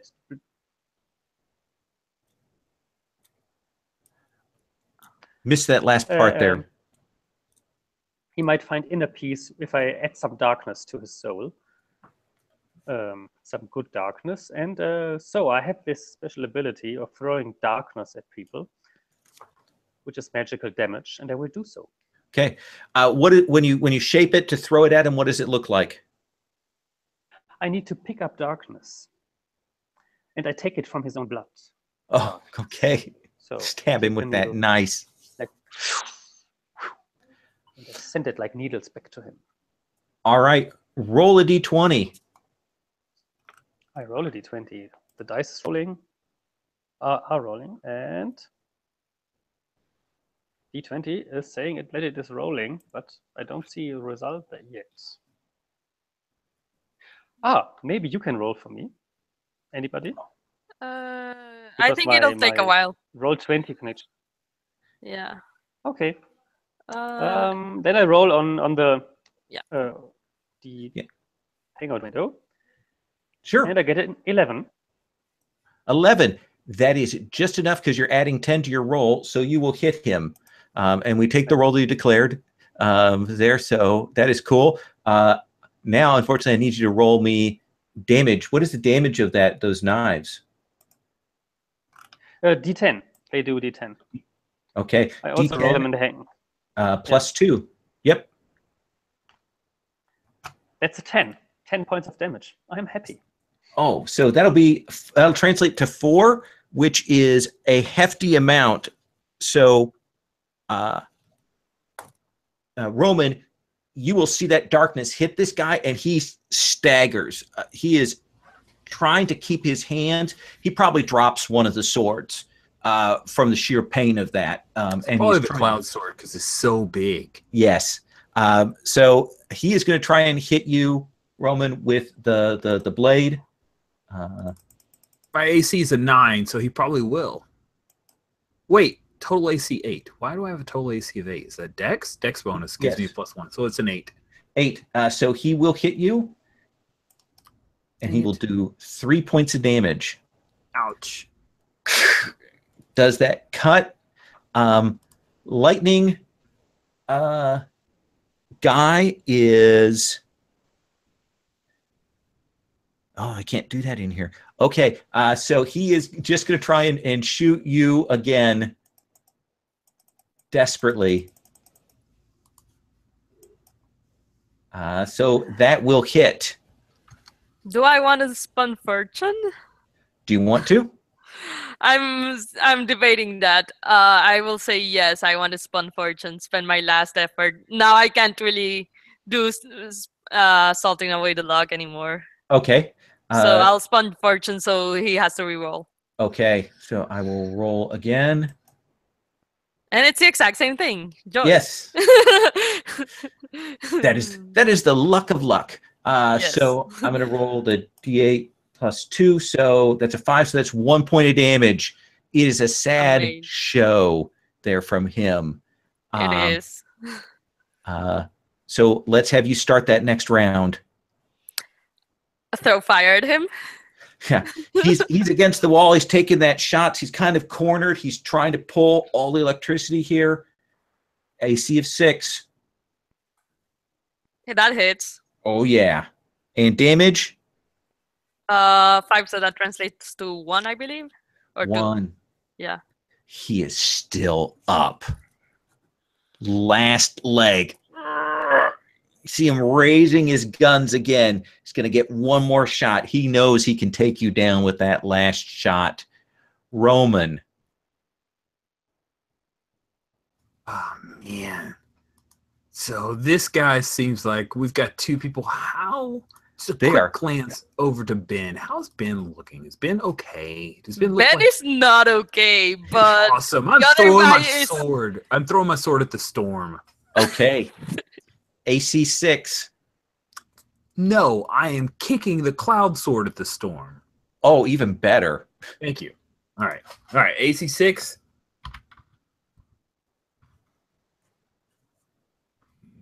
Plus 26. All right. So he has 1 point of hit die left. So tell me what it looks like when you kick that blade into him. Oh man, so Roman has the katana and he's facing off with Ronan. Ronan's working between Mashiman and Roman. He glances over and sees Ben in a rough space, so he skips a couple steps over and then just rears his foot back like soccer. He kicks it right by the hilt and it flies through the ground. We have like a Shoei Hark scene where it's like flying. Yes. It's kind of looking along the blade, and then it comes and it just takes his head off. And like a Highlander scene, his electricity comes out of him. Nice. Just go everywhere. The body will slump. Let's come to you, Diane. The swordsman is still up on his last legs. All right, let's see if I can just do the final shot that will end his threat. All right, AC is 6.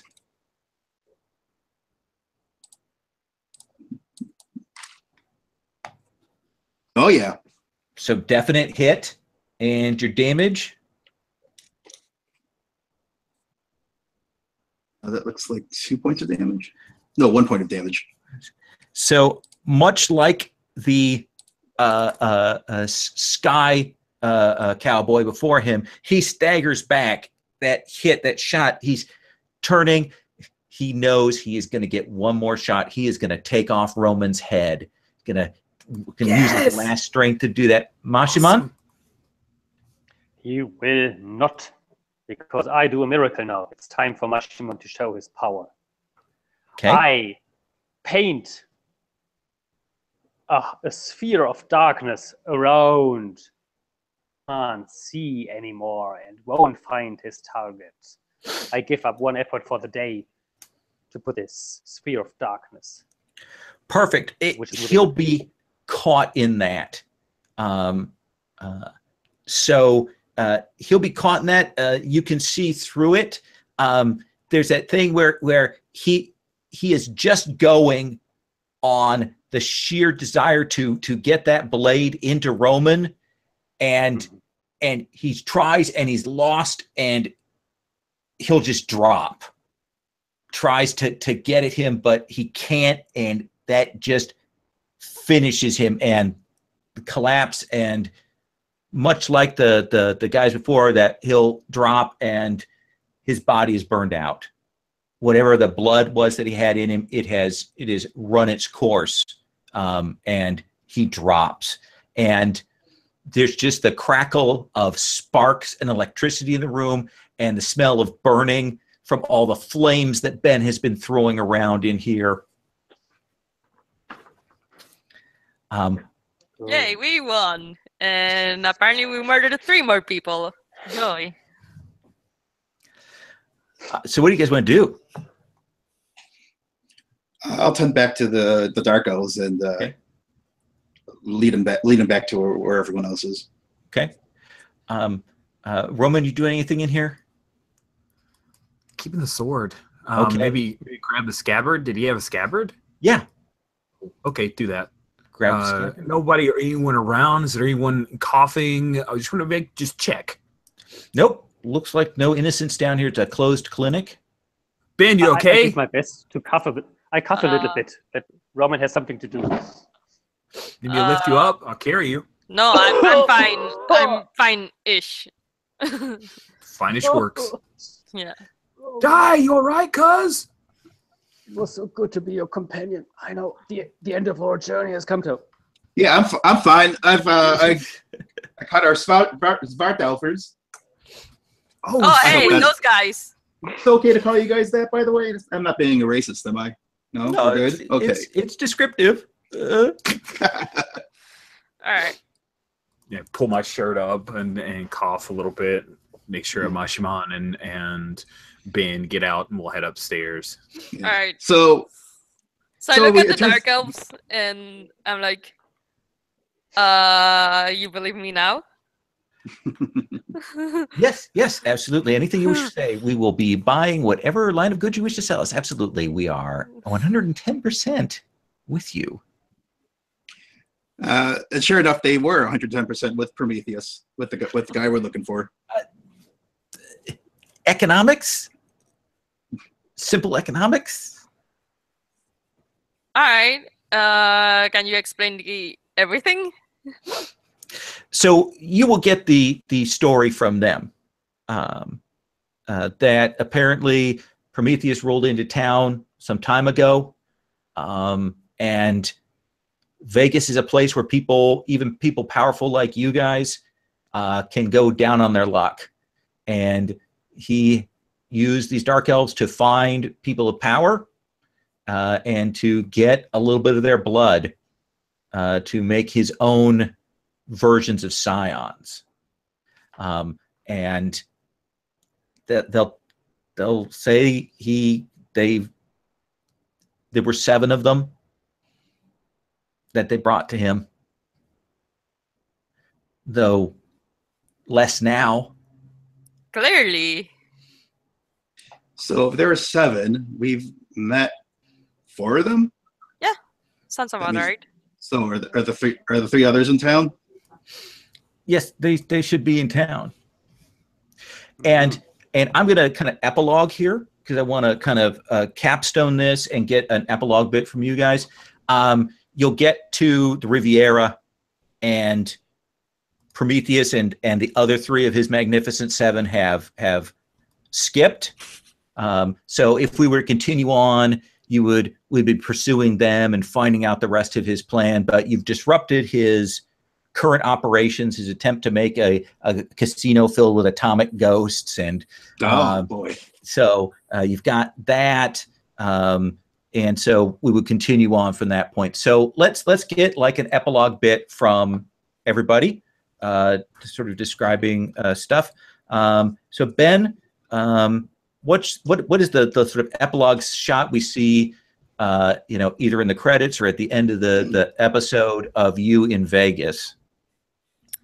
Well, since I'm not welcome in any casino anymore, I think I'll just tag along with everyone else to see if they're hunting down Prometheus and his 3 people. Yeah. Then I'll just follow along. I mean, Okay. that's more fun anyways. And certainly you are able to go to the Red Rock Casino. You have the sense that you're still allowed in there, and you're able to bask in that particular luxury. Yes. What about you, Diana? Sorry. Yeah, am I correct in assuming we're probably? Are we operating under the assumption that our characters will continue chasing down Prometheus? Yeah. So what would be at the end of the episode, sort of epilogue scene we'd see of you, either daily thing or kind of between episodes? Yeah, I think I'd probably with a good night's work, with a good day of good work well done. I'd probably check and see if Roman wanted to like grab some beers somewhere in some some shitty bar in town. Something with like no blinking lights. Okay. For the sake of Mashimo. Like a local place. The only thing they have is like they have Kino on the wall, but that's it. Exactly. Okay. What about you, Roman? What's our epilogue shot from you? Oh, it's the long shot along the bar. We have Mashimo, we have Diane, we have Ben, and then we have Roman. He's holding a can. It says like on it, it's in a weird little like Greeky font. It says like ambrosia on it, ambrosia beer, and he's chatting up the Svartalf because why not? Yeah, why not? Yeah, they're 110% on our side now. Yes. Totally. And awesome, and she's certainly willing to talk because that will save her hide. But yeah, the ambrosia you're drinking is a little strong for her, so she's probably a little bit drunk by this point too. I have to ask, Rich, are you using your new sword to open up all the beer cans? That is exactly what I should be doing. Yes, it's inappropriate, but I love it. Perfect. And Mashiman, anything we see here for your epilogue bit? I'm on stage as a burlesque dancer, and I'm performing the 3 Little Pigs by Green Jelly. Down, down, down, down. Well, I'm definitely making it rain. Yes, I hope my friends are watching, drinking their ambrosia. Yes. And so that is full circle. All right, so that is Godbound Scion. And that was it. It was an OSR game that I dug. So if you guys don't mind, I'd like to take a little bit of time and do Roses and Thorns, if that's cool with you. Sure. We usually start with Thorns. Rich has taught me that lesson. So let me see. Thorns.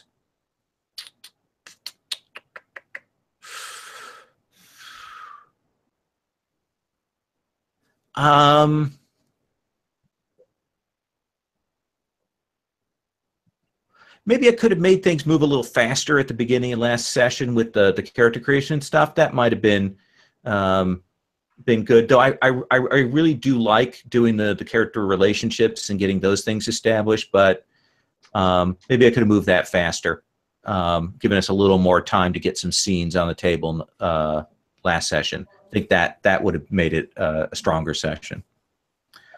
Other Thorns?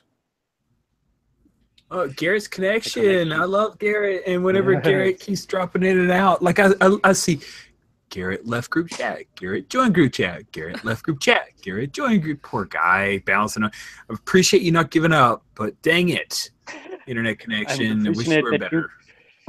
You didn't give up on me. That's a much higher appreciation. Yeah. There was a part where this session where when Garrett was describing the needle part, I saw Rich kind of with a look of horror, so I wasn't sure whether I should call the X card for that.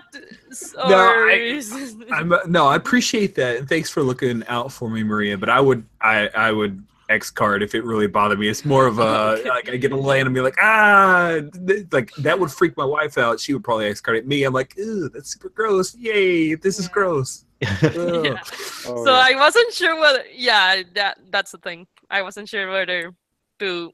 Well, I was waiting for, not really Thank waiting you. for it, but like I wasn't sure if X carding for someone else is appropriate. So. Oh, yeah. It's great to check in. That's Yeah. fantastic for you. Yeah, smart to keep that observation there. I'll kind of throw myself. There were a couple times when you stated a thing and then I asked, "Wait, what's going on?" I should have been paying more attention. I mean, you did a good job of resetting the bar every round, but there were, yeah. I could have saved us all some time by being more on the ball. Okay, fair enough. And I have to thorn myself for trying to be, well, not really rules lawyer, but I think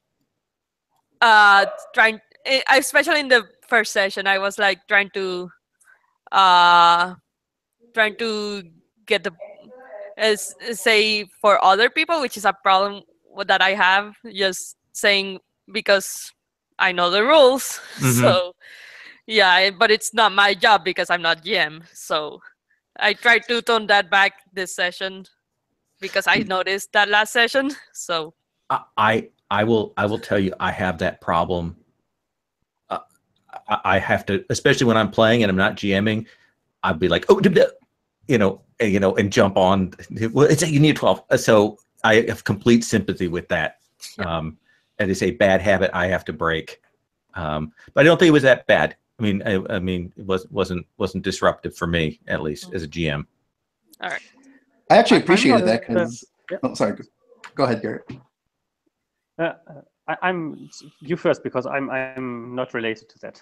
Okay. Well, I just wanted to say I actually was going to thank you, Maria, for doing all that because I actually found it helpful because I noted particularly that you were on the ball with making sure no one forgot their bonuses, which is helpful because I was new to this system and perhaps other people were, but if anything, I thought I appreciated that rather than got distracted or annoyed by that.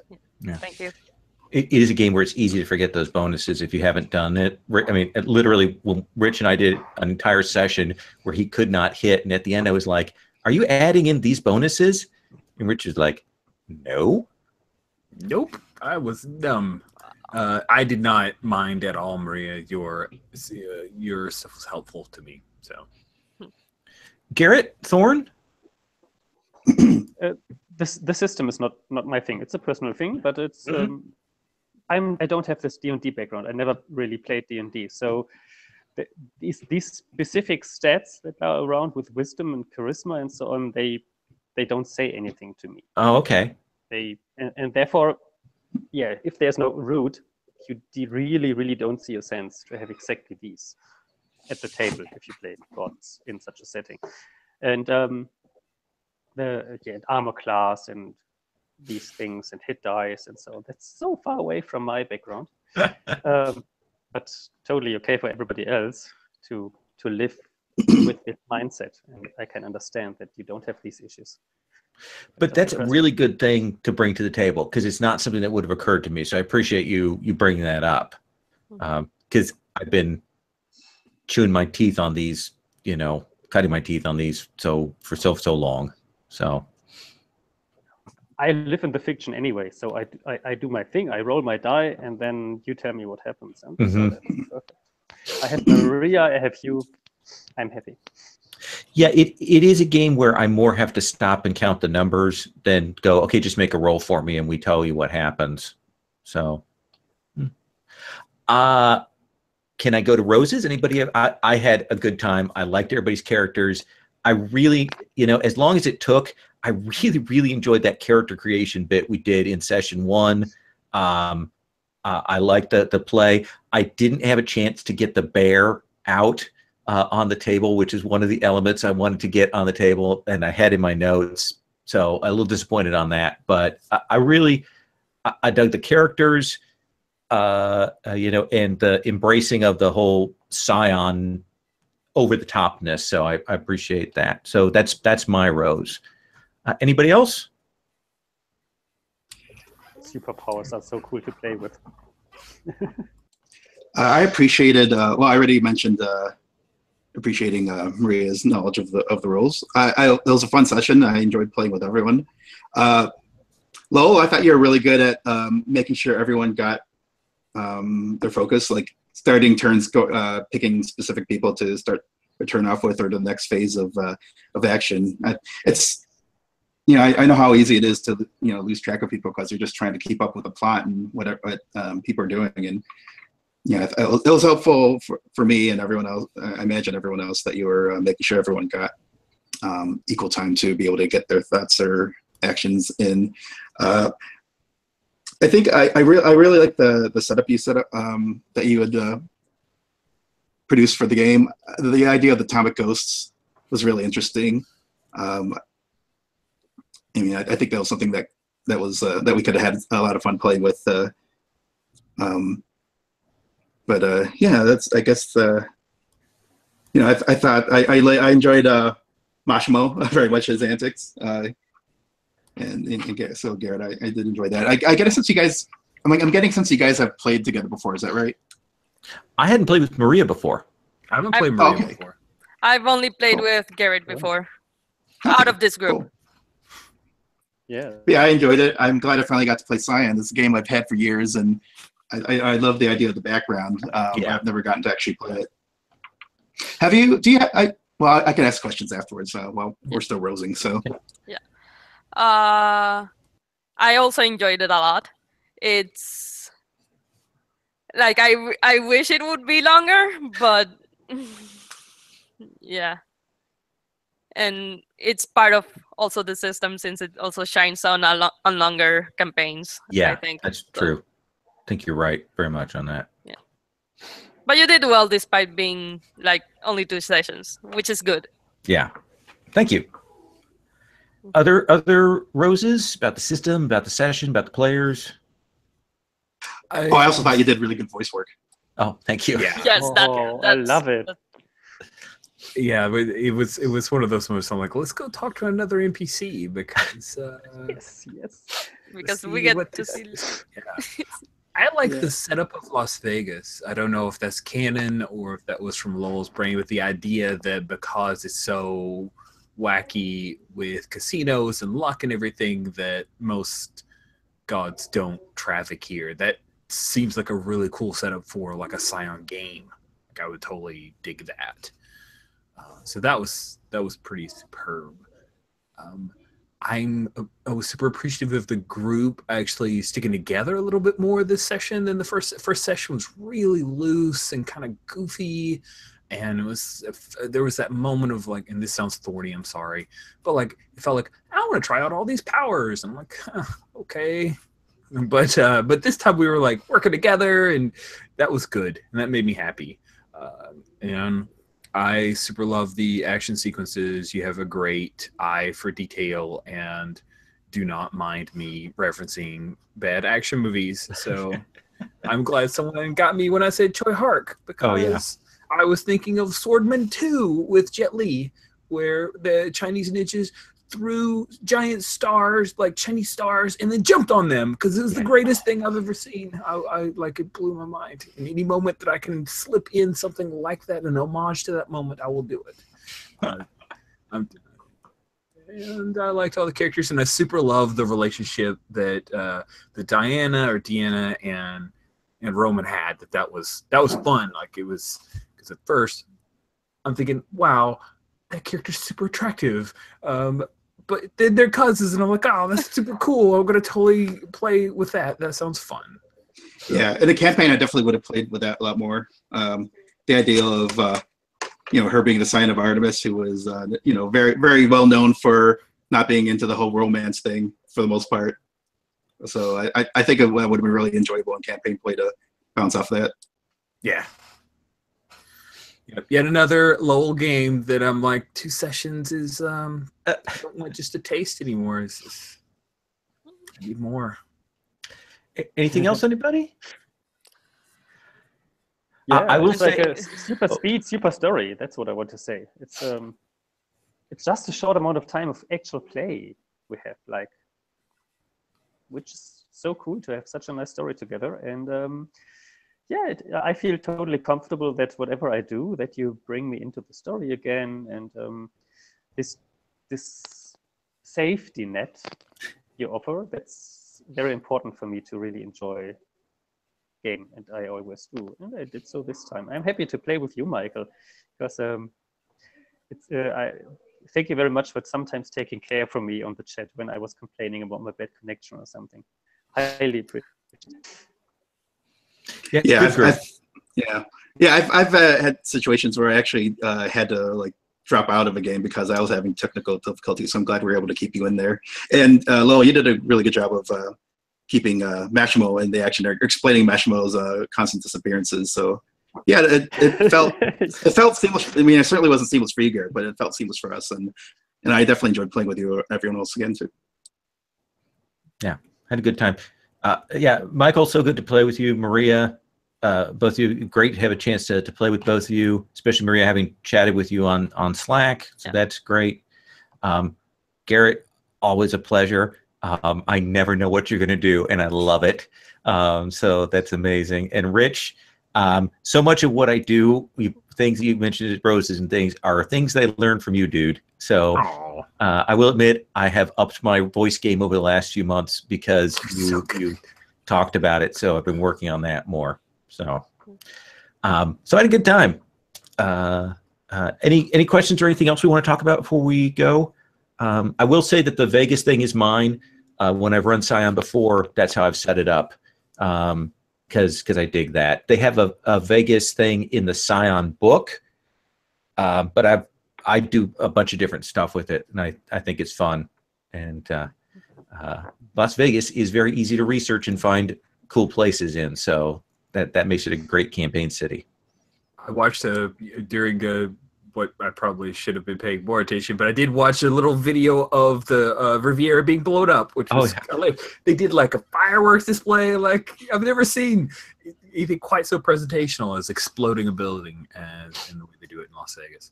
Yeah, they do it every time when they do those.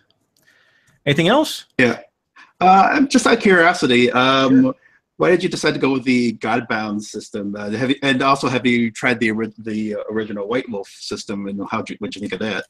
So I ran Scion, the original system, for gosh, it must have been about